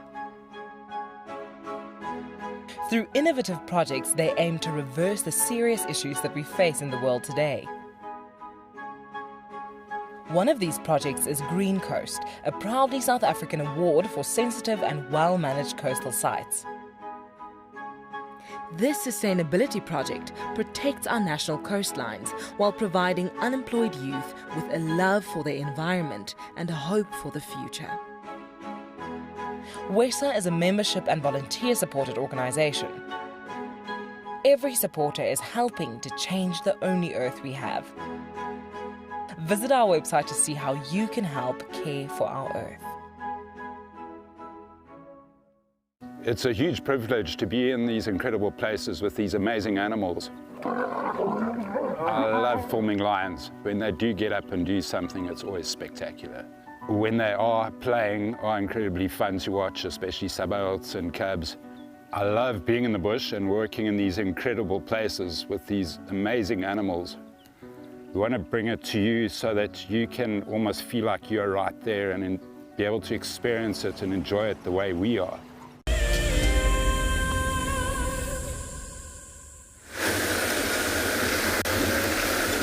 We're now changing it up around Gallagher. There's some sun. Oh, isn't that beautiful?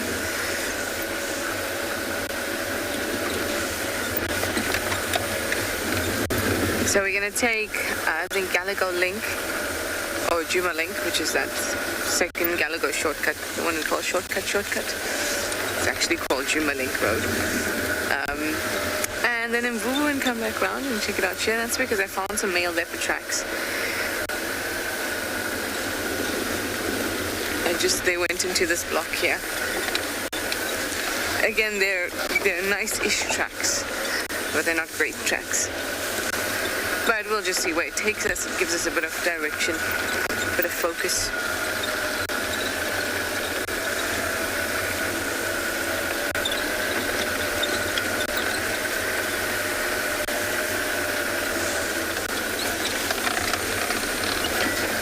So I will be leaving you on Wednesday. And before Wednesday, I need to see Salamba again. And I need to see Thandi. Feels like I haven't seen Thandi in a long time. So that's what I'm going to aim for these next 3 days. And of course spend lots of time with elephants and try and get to have some view of the hyena den, at least with some frequency in the next few days. I will see you again after that, I'm sure. I just don't know when.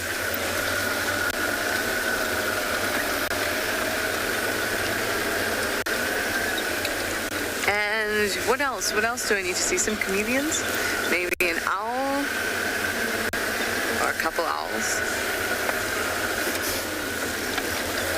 But leopard-wise, I really want to spend more time with Salamba, and I want to see Thandi. And Tingana would be great.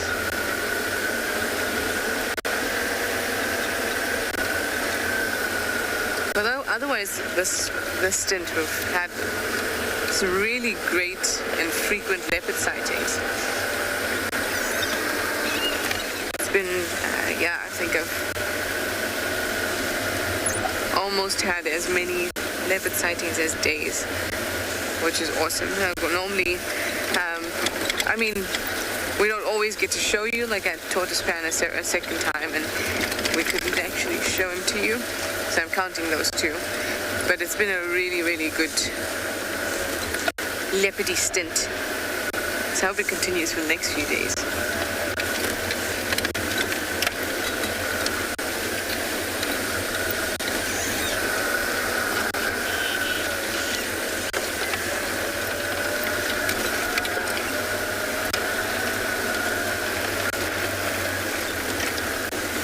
Hi Susie, you'd like to know, do our car tracks not make it hard to read other tracks?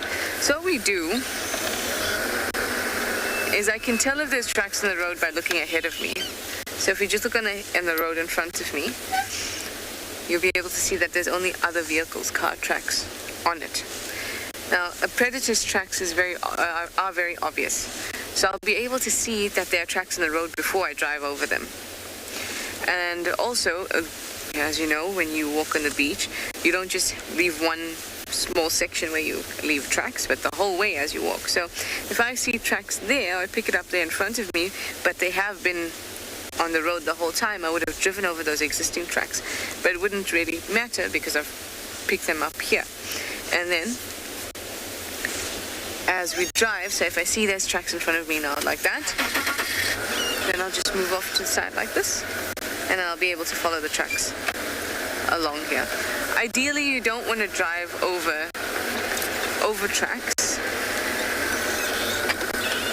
because you might drive over a critical part, like maybe, you know, it's about to turn over into the bush or whatever. But you can always sort of work it out, so it's not too bad. And so sometimes the vehicle, knowing when vehicles go in and out, can allow you to time the tracks or put time on the track better. Anyway, let me send you back over to Andrew while I take this Djuma Link Road. Oh, okay, never mind. You just stick with me, everyone. Yeah, so the movements of the vehicles allow you to put a bit of a timestamp on the tracks, which is very, very helpful, especially in like fine conditions. A clear day, no wind, those types of conditions. No rain, when tracks can stay in good shape for a while. So then you might think that you've got great tracks, when in fact the tracks are already a day old.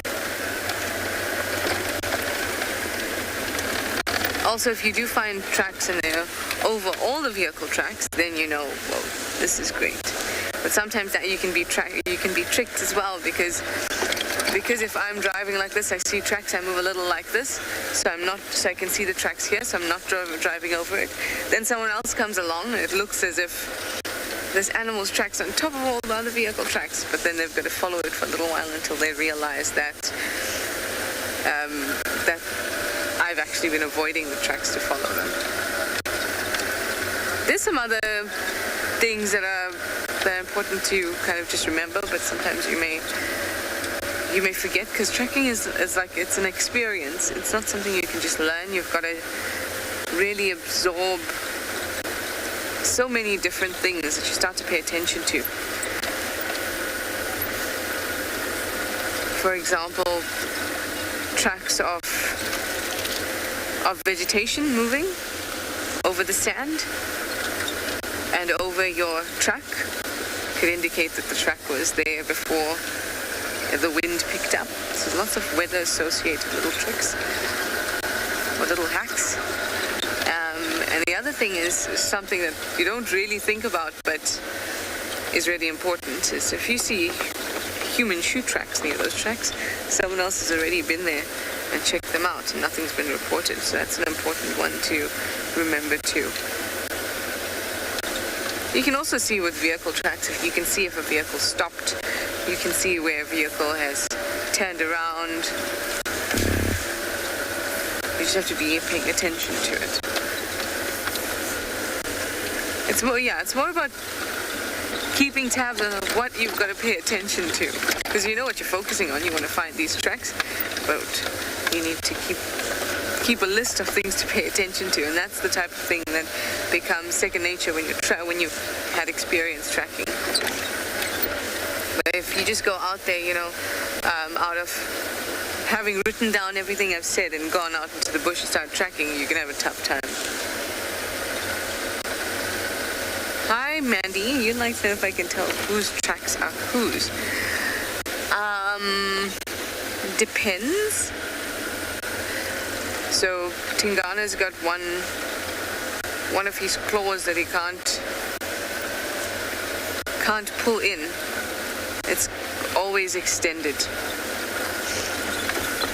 But you have to be looking very closely, and the soil's got to be really good for you to pick that out.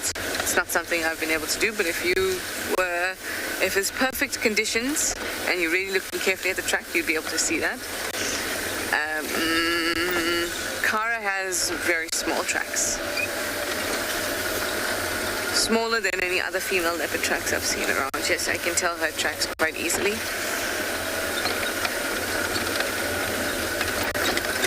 But if you put a lineup of the tracks, in front of me, I could guess, but I'd know Kara, I'd know Tingana if you're featuring that little claw of his.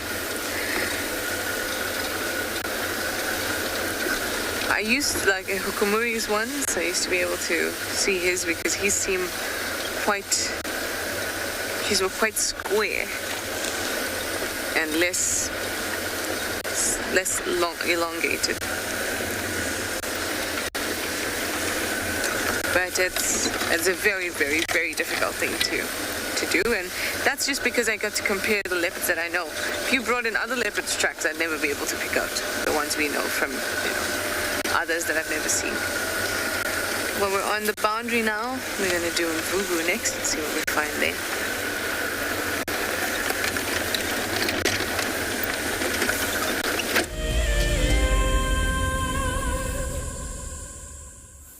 Look what we found. We made our way back towards Leopard Dam and we found a leopard tortoise.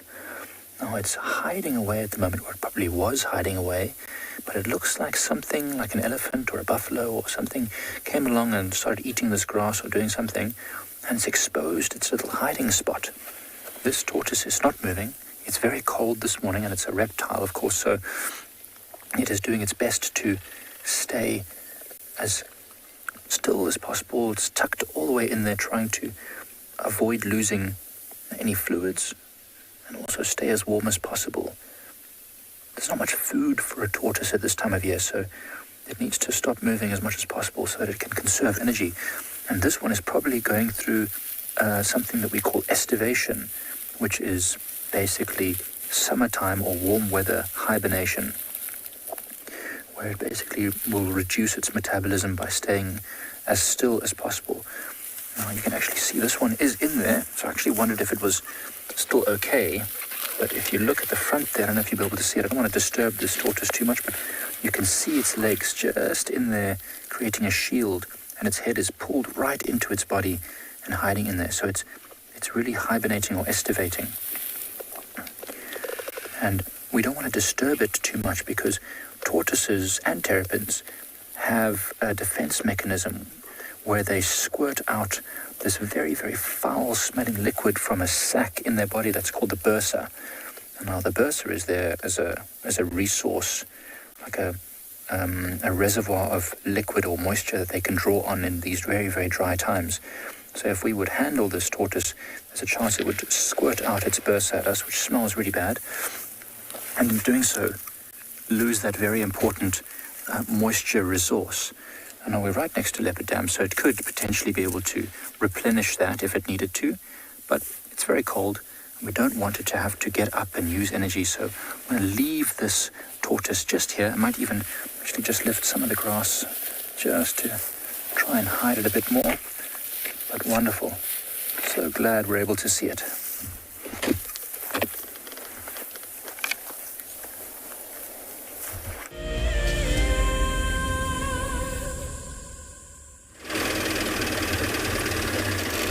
Just completed rounding this block and still nothing.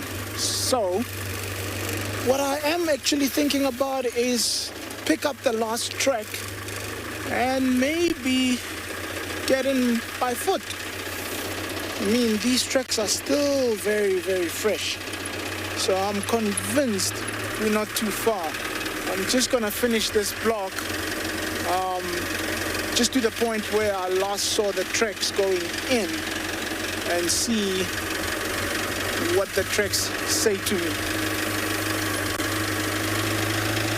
It's also, as you can see, the grass is slightly big here, or tall is the rather a better word to use. And if they were successful, they would be stationary, meaning they would not be moving much.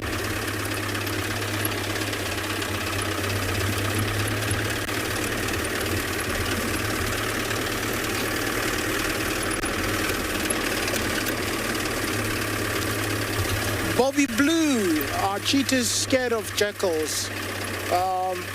Not in my understanding. So they would stand their ground, but what jackals are renowned to do, just like any other scavenger, they are renowned to cause commotion. So what they would do is, in numbers, they would cause a lot of confusion for the cheetahs.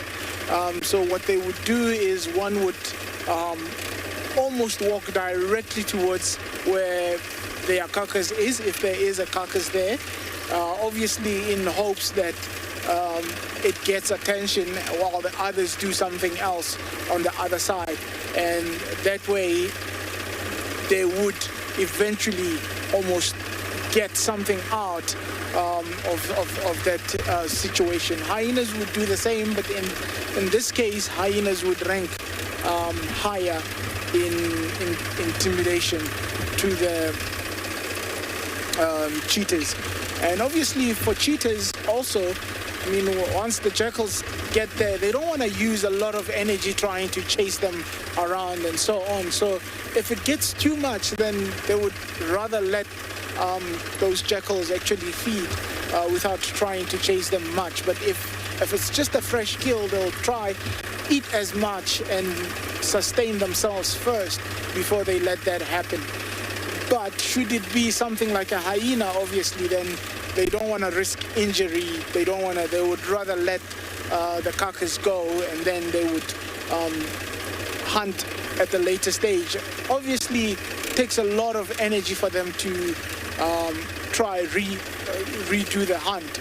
So that might be later in the day. There's some squirrels sunning themselves here.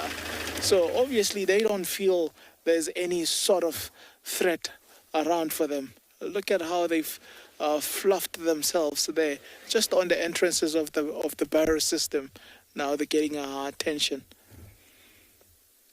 Look at that, all starting to pick through. So jackals would also go for these kind of small rodents. But obviously these guys, they don't feel any threat. There's been a lot of jackals around here. But I mean, they can just quickly sneak into that barrow should anything come by.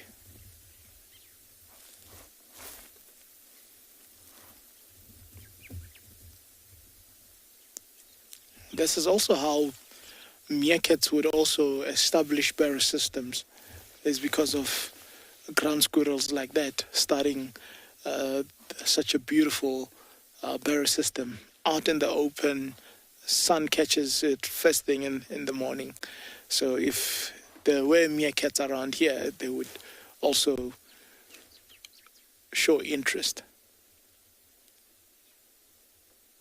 It's all relative to adaptation, survival, and just coexistence. That's all relative. That's paramount, actually, in the Kalahari.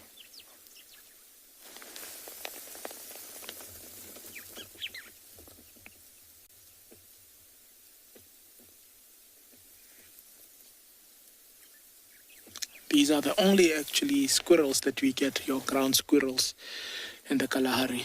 In other places, you also find tree squirrels. Amanda, these are ground squirrels.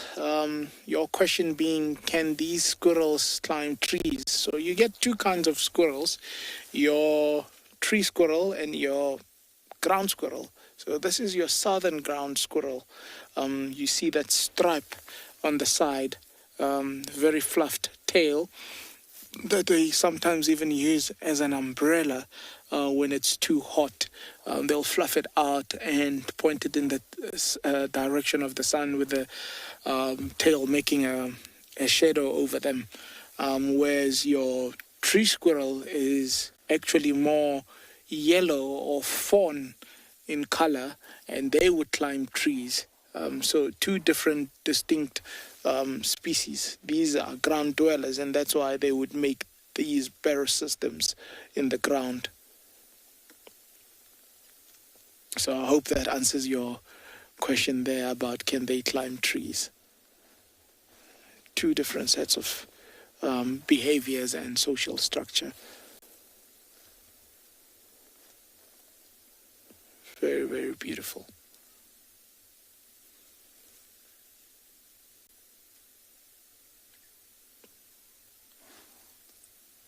I can hear some jackals calling in the distance.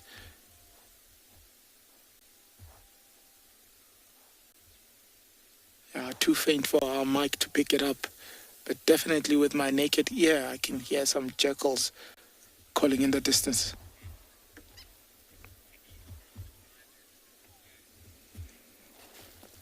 Benson, do these squirrels store and find food? It's almost a given with the squirrel umbrella that they would all do that, especially at times where food becomes abundant. They would definitely you'd see that behavior. It's prominent across the squirrel family that they do that, and not only is it important for them as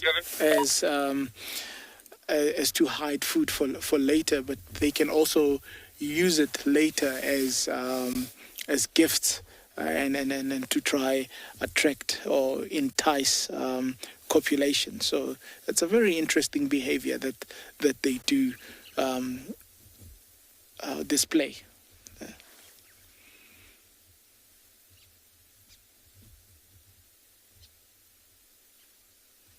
And also being able to dig means they can hide them. So good adaptation there, or good something to have. Being able to dig makes it easier to hide. Not going to be spending much time with these guys. As you guys know that what we're trying to solve a puzzle here. And with those jackals that I was hearing in the distance, I'm very itchy to see what they were trying to communicate. Obviously, it could be a lot of things that that vocalization entails. Sounded like it came west of our position, so that's exactly where I'm going to be headed.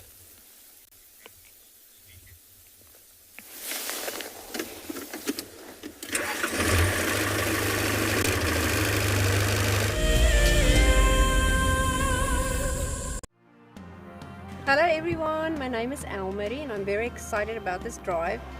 My husband Kleinhan bought me this Ticket to Dream for my birthday as a present because he knows I watch Wild Earth all the time. I couldn't be more happy. I've never had such a great present in my life before. If you want to go on safari with a Wild Earth guide, whilst honing your bush knowledge and of course featuring in one of our shows, then head over to our website. Okay, my favorite part about Wild Earth is the characters, and then of course I love the bush and I love Africa, and just the fact that I can follow every day, that's one of my favorite things. Sign up to be a Wild Earth explorer and you could be making your first ever on-screen appearance. Being on a live drive on Wild Earth is really great because you can actually now smell the bush, see the animals in real life. You have to really make a plan and just do it. Hi everybody, I'm Tiana, I'm from Johannesburg, and I am one of Wild Earth's biggest fans. Been watching for 4 years, DG here from the Ozarks. It's been 4 years for me and I'm not leaving anytime soon. It's given me a time away from the hassles of the city And it's given me a connection to a place that has stolen my heart, which is Africa. Last year we lost our son, and now we're just watching Wild Earth. Love to all you guys. You are reminding us of the role that we play in nature conservation, each and every one of us. You have reconnected myself to a dream that I had as a child to get involved in nature conservation, and for that I'm really grateful for as well. Thank you, thank you, thank you.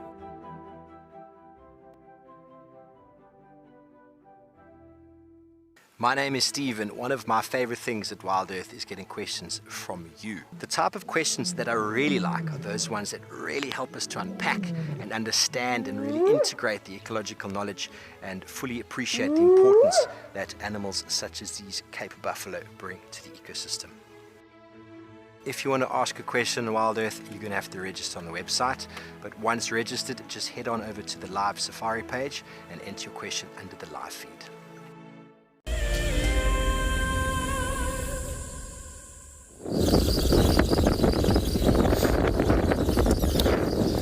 So everybody, we drove a few roads. We drove the western boundary, but then we had a brief visual of a tortoise-pan male, but then he crossed to the west, and then I'm still actually getting an update from the guys that he's still moving kind of like north from there. And then from there, I think we're just gonna get an update every now and then. If it happens, it comes back to the western boundary, which is a Trimple M from the gate side, Gowrie Gate. And then we're probably gonna return or ask for a standby there. But for now, there's no chance we can get in there. It's already crossed to places where we can't drive in. So I'm gonna take it easy around here, see what we're gonna find.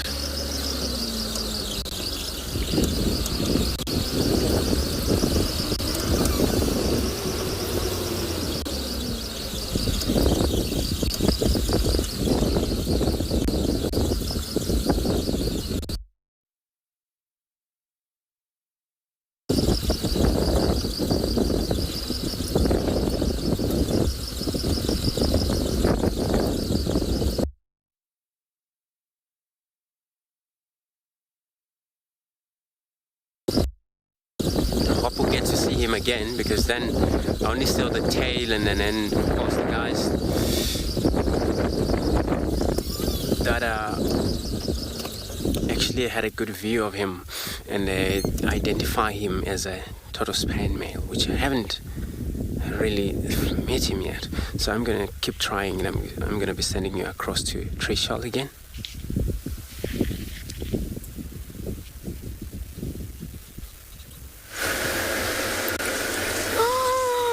That is amazing! Tortoise pan spending so much time in this area. Oh well, not exactly this area, but at least to the west of Djuma.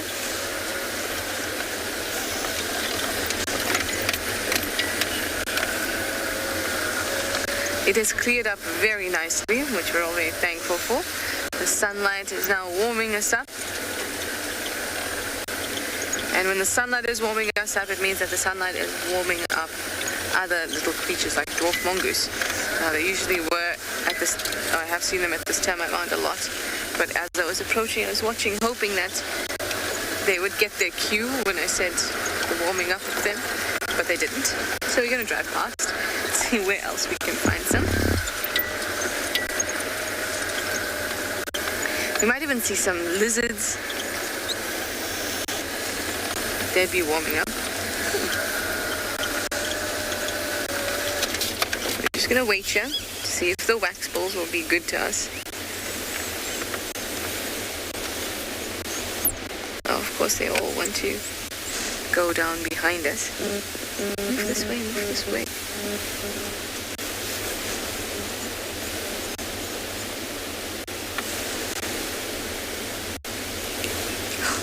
I see one. Oh, never mind, it's flown down.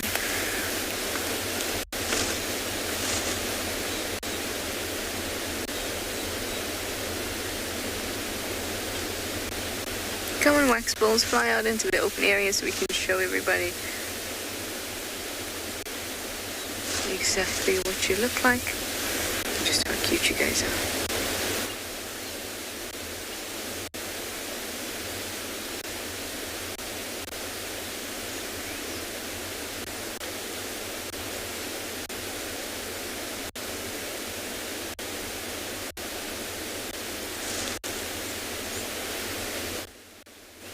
So they're flying past and then landing where we can't see them.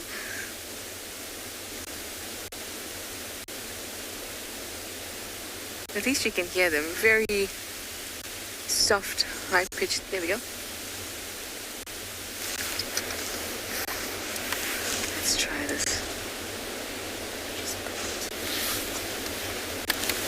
I'll try and help you, Morgan.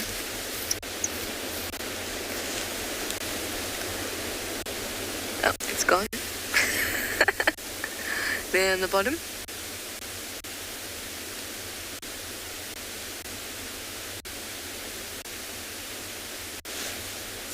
And it's gone. We just have the dandiest time trying to look for birds. It's also looking a little bit dark, so it's a bit difficult. But we're going to send you over to Obi now. He's found something that he's been looking for.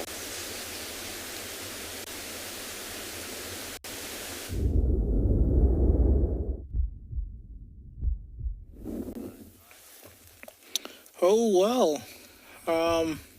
Never disappoint. Some meerkats at the barrow system here. Very, very beautiful. I mean, look at that. Just seeing how they are backlit. So we obviously behind them, and they facing the sun, trying to catch that warmth. Beautiful shots there, Gerard. Look at that. Just starting to get a little bit active. I think let's spend a bit of time with these guys and keep our mission paused for a little bit and see what these guys do for us. Some of the youngsters.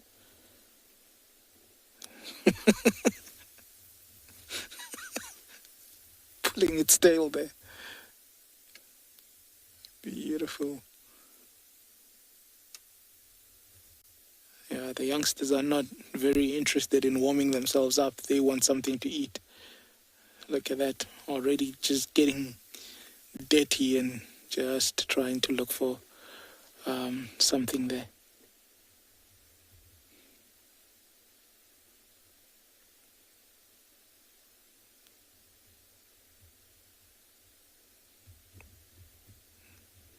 A bit of a family meeting, some digging, housekeeping as we call it.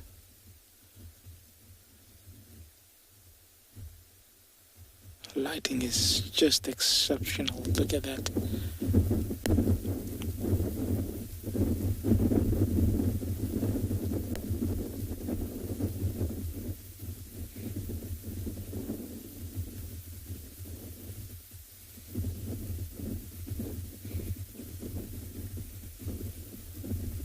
There's a bit of wind picking up.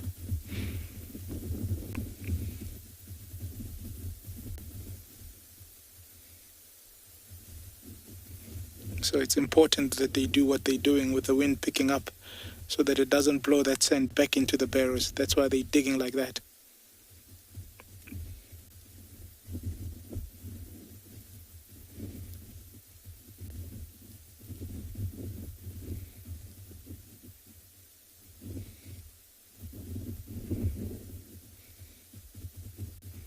There's a bit of sparring also happening in the background there.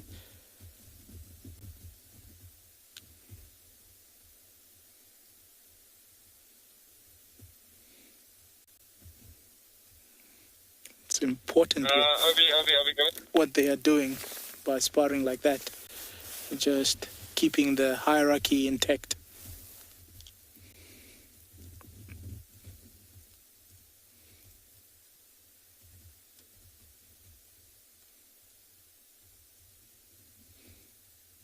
Sure.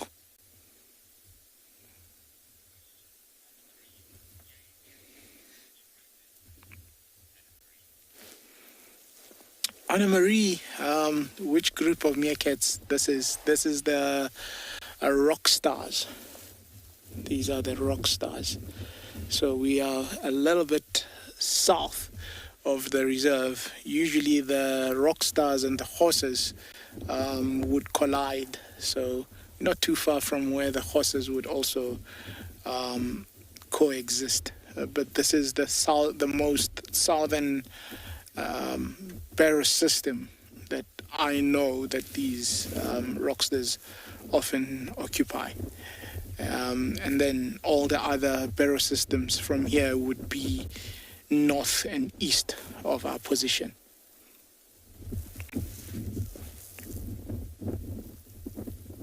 So they've done very well for themselves, these guys. Listen.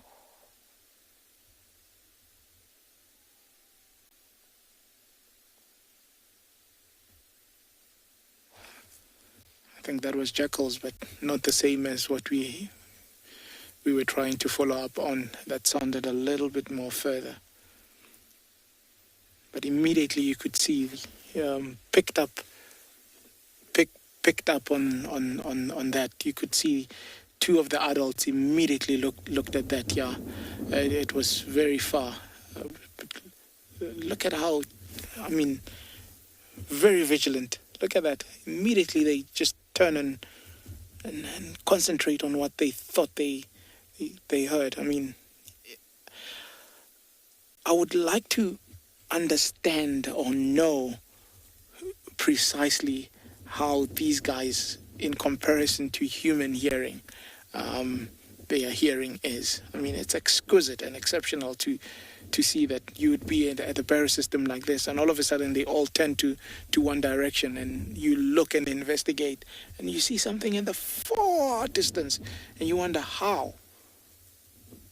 Survival.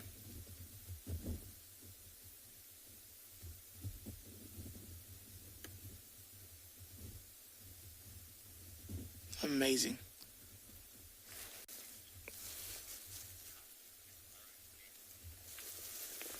Jerome, how deep can the barrows get?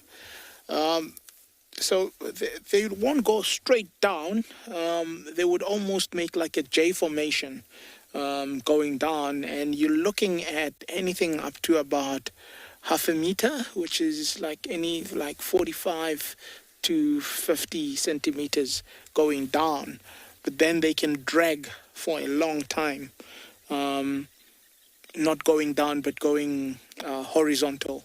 They can tunnel longer than that. So straight down, it's probably, or underneath the ground would be up to about 45, maybe 50 centimeters under, and then it will tunnel. But also that J formation helps in times of rain, that it gives, that bend would give time for drainage. So when the water does get in, it helps that it keeps the water there, and it gives it time to go down. So we'll still stick around with them because they still around the barrow system and see what they do. But in the meantime we do that, we're going to be sending you over to another very beautiful location.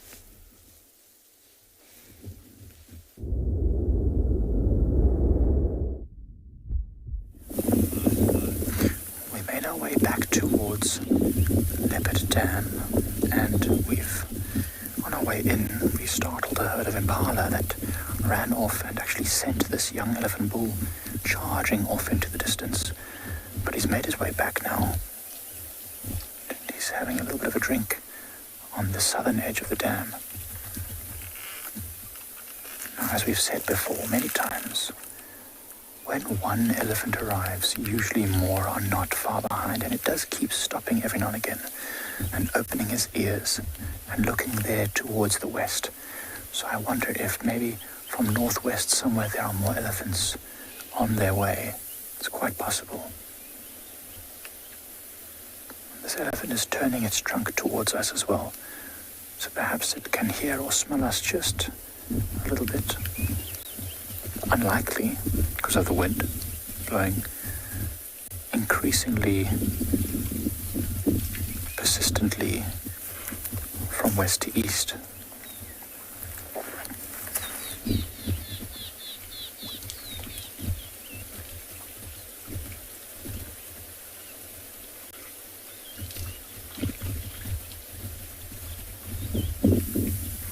From this angle you can really see those two nostril holes at the bottom of its trunk and that very, very dexterous tip that's able to pinch single leaves, pluck thorns out of their feet, scratch their ears. Almost looks like it's scratching its chin there, having a bit of a thoughtful moment.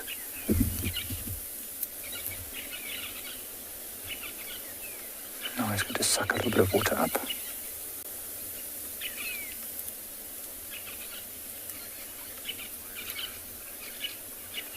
I'm glad we've got some elephants. I know it's been a bit of a quieter morning,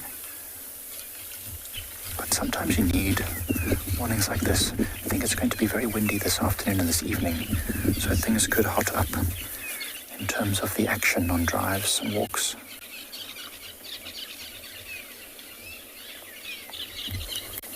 There's a whole crew of red-billed buffalo weavers making a lot of noise now on the northern end of the dam, or the western end of the dam. Just catching this elephant's attention now. I'm sure you can all hear it as well.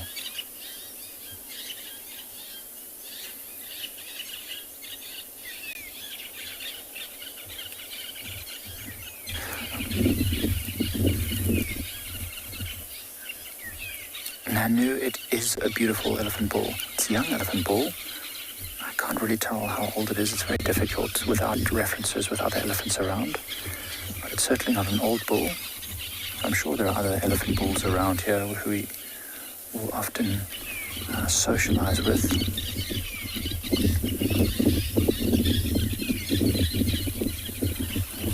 Nice symmetrical set of tusks as well. You can see that tusk that's closest to us now. It's very sharp. So I'm quite sure that it might use that tusk for certain tasks and the other tusk for more aggressive tasks like gouging and pressing.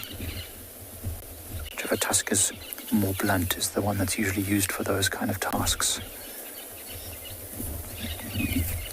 Sometimes you can even see on the trunk of an elephant, one side will be more worn than the other, even just a bit more green from the grasses and the leaves that it plucks. It's another way to tell if it's a right or left-handed elephant. As you can see, we're standing on the wall here. There's a little bit of vegetation in front of us, just keeping us sort of hidden from view, not really hidden from view, but not just standing out in the open. Although even from the other end of the dam like we are, this elephant bull would probably be quite fine with us being here.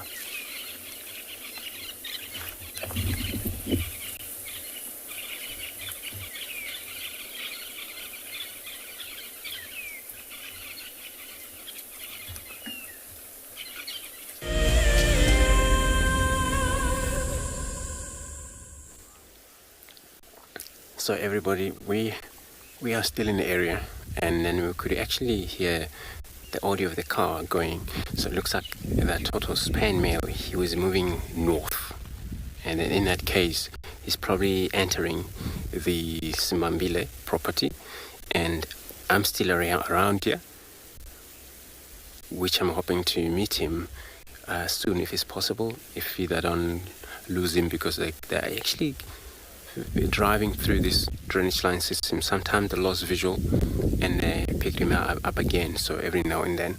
So we're just gonna see what's gonna be happening down there.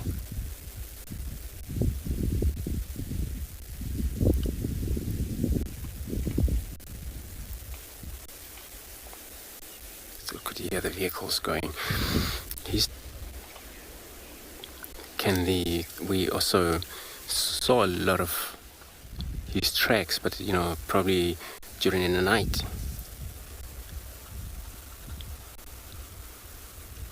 See over all these misty is on top of that, so it doesn't look really fresh. And then we were so lucky. I mean, we just saw his tail there.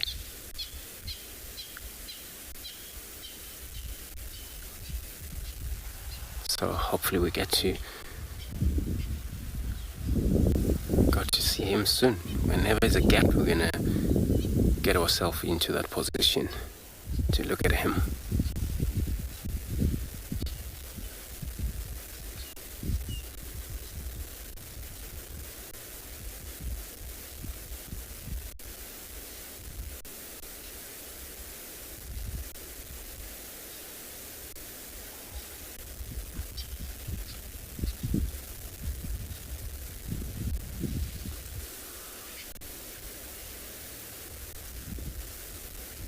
It's all the Franklin's calling in the background. Could be maybe something else. But he's not in that direction where the Franklin's calling. He's on the other side.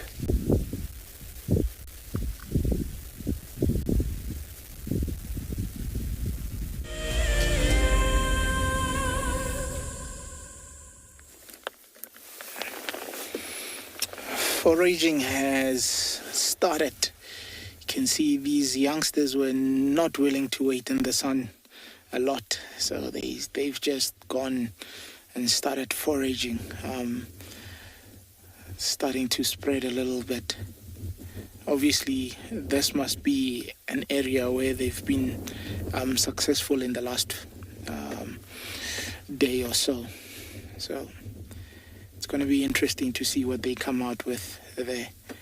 It doesn't seem like they're digging deep also, so it must be like small worms that they are finding.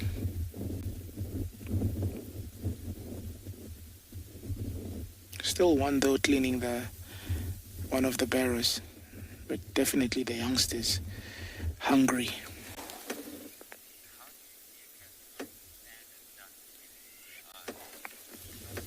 Key talks. How do meerkats cope with sand and dust getting into their eyes? It's a very interesting phenomena.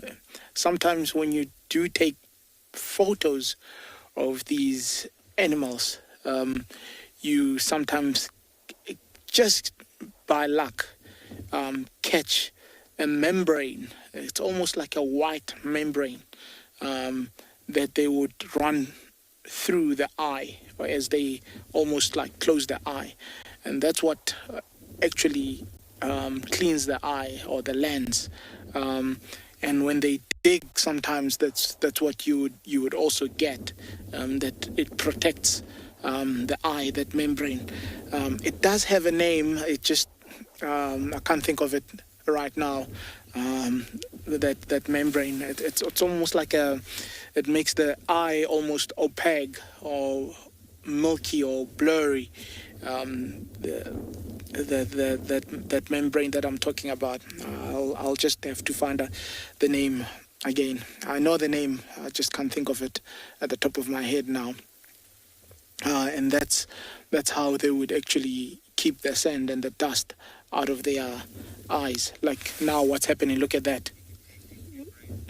Look at that. Yeah.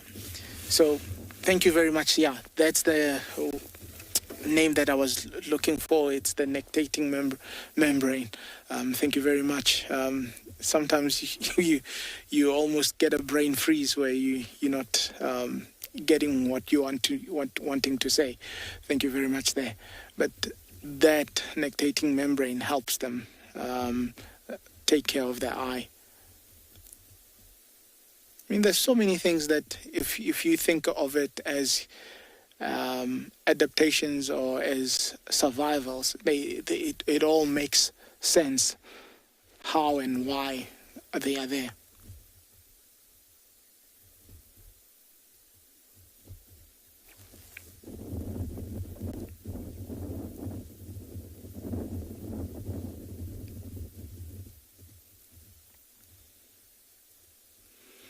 Active life, constantly doing something.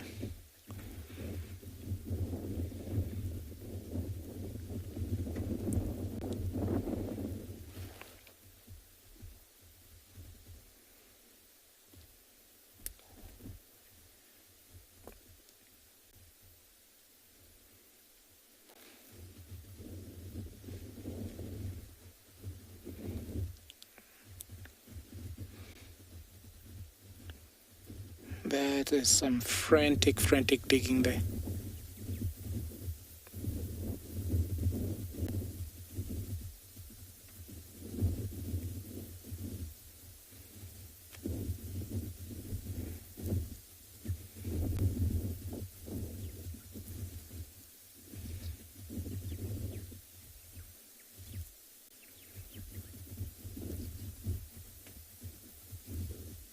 I would be interested to find out if one had to measure each individual's digging in a lifetime of a meerkat, how many meters or how many kilometers does one meerkat actually dig? That would be a very interesting finding, but we'll one day find out.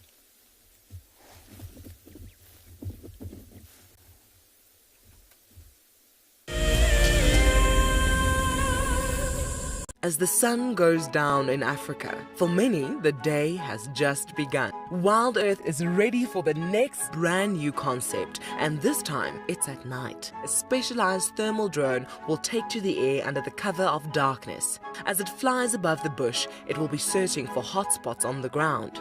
We might have a leopard on the far right of this group of hyena. The ground team will then be called to identify the animal. It is a warthog. That's exactly what it is. So there we go. It was a warthog that was running away from... Sorry, Warty. And of course, it is at this time when the big cats are on the hunt. Yeah, James, just head a little bit more left. Okay, Gabby, I'm going to go north around on Impala Road. Okay, the lions are on the move, guys. Lions are chasing the wildebeest. Wild Earth is looking for a sponsor who can help turn this show to a long-running series. If you are interested, then head over to our website to find out more. wildearth.tv/sponsors. As one of the industry's best and Fagasa Indoors training institutes, NJ Moorfield Guide College produces professional guides of exceptional caliber and gives students from around the world an incredible experience. NJ Moore offers courses to suit all types of interests. The full-length career course results in a Fagasa accredited qualification and the option of a 6-month internship at one of Moore Family Collection's luxury safari lodges. Shorter courses are a great introduction for those considering a career in field guiding or even a life-enriching experience in your gap year. With spaces still available in July, don't miss out on this fantastic opportunity to live your African dream.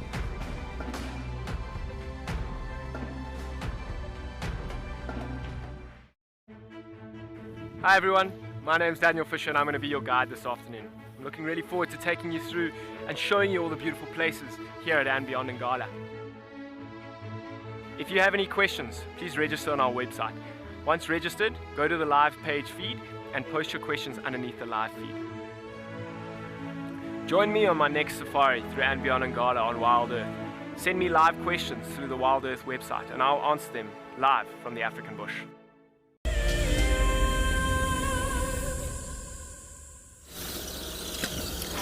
So everybody, we got into position of the Toto span male. He crossed into Juma, but he's not really stationary, so we just lost him. We picked him up again, and then we now lost him for now. So I'm gonna try look around in these tall grasses, but he was moving very fast through these tall grass. So I have to drive carefully around these logs. Hopefully we get to spot him again.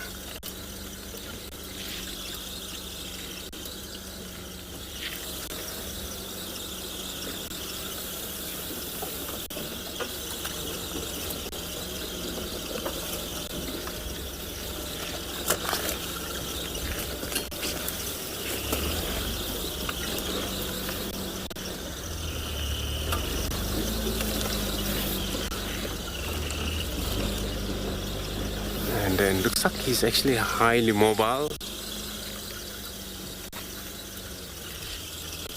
So I I don't want to stick around in the same area. He's probably maybe have moved out of here.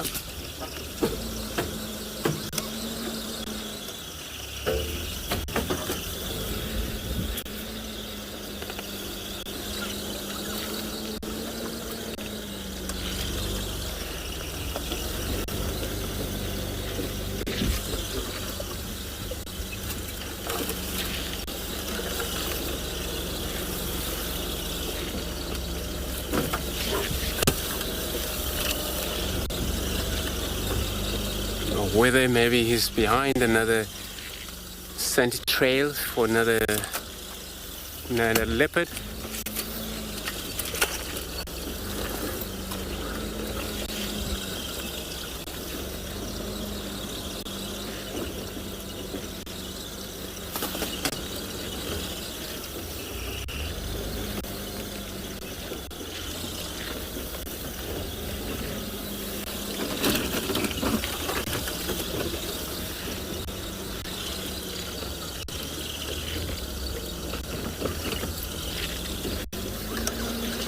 So Monica, you're asking if have I spent the time with the tortoise span before?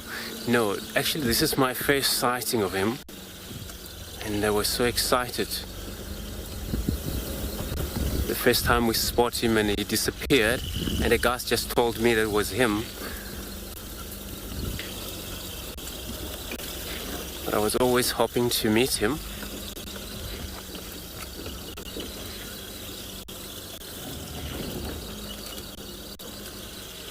So there we just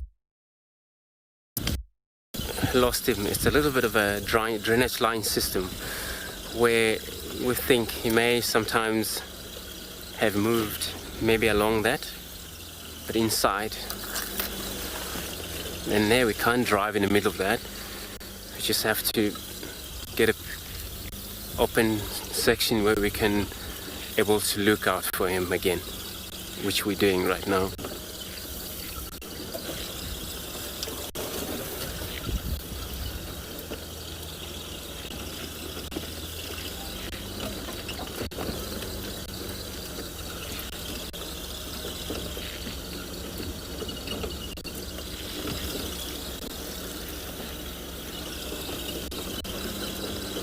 But also the other guys lost him a couple of times, so that they were so privileged to pick up him again every now and then.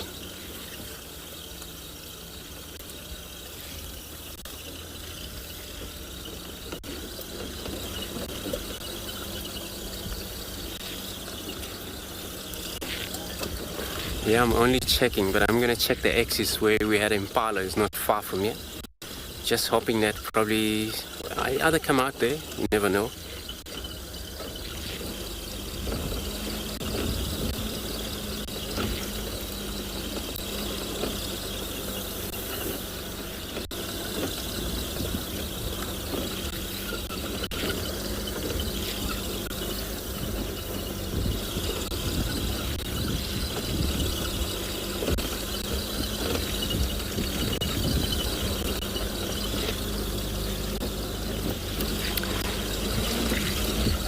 Lily Pen, so you're asking if he's a skittish leopard.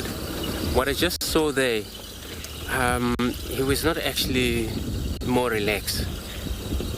And then since I don't know much of him, I didn't actually pay a lot of attention to that. I only just have to keep a distance.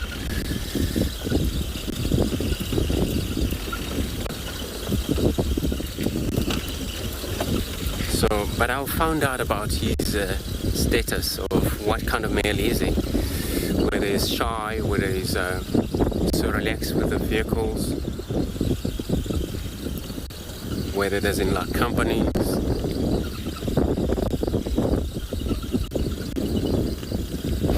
This is where we spend the time with impalas early on, but they're still around here.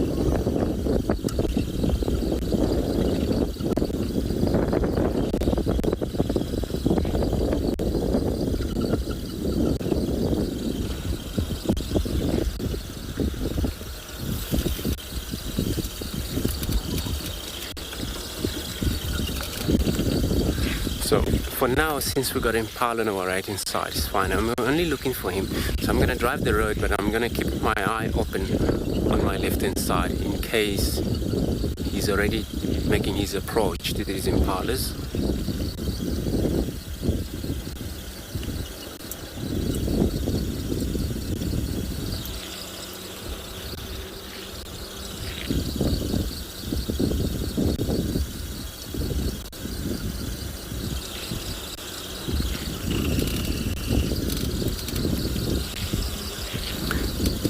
Everybody, let me try see if we will locate him again, but I'm going to be sending you across to Trishal, which she's with Impalas as well.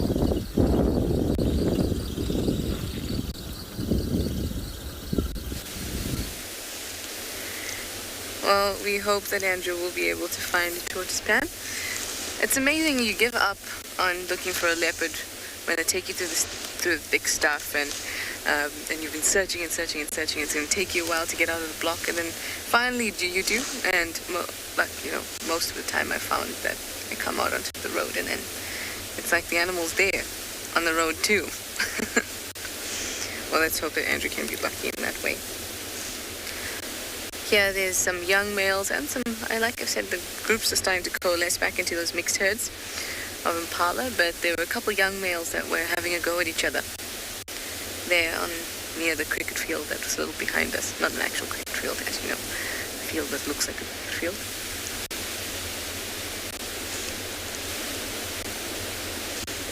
So we've concluded that they're not players, but rather spectators.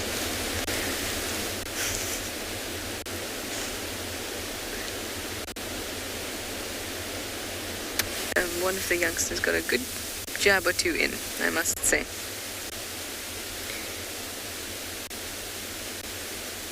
All that practice necessary for when they themselves will be involved in the rut. It's warmed up nicely. I'm sure they're very comfortable. They're not looking puffed up and all velvety like they do when they're cold, like they were looking this morning. So I'm sure they're going to have a great afternoon, or a great morning and a great afternoon, which is when we'll see them and see you next. So it's that time, everyone. We have to say thank you for your questions and your comments, and of course for watching. And we hope that you enjoy the rest of your day wherever you are in the world, and we're going to head off to breakfast this afternoon. I hope I'll be able to find you more animals. Anyway, bye guys.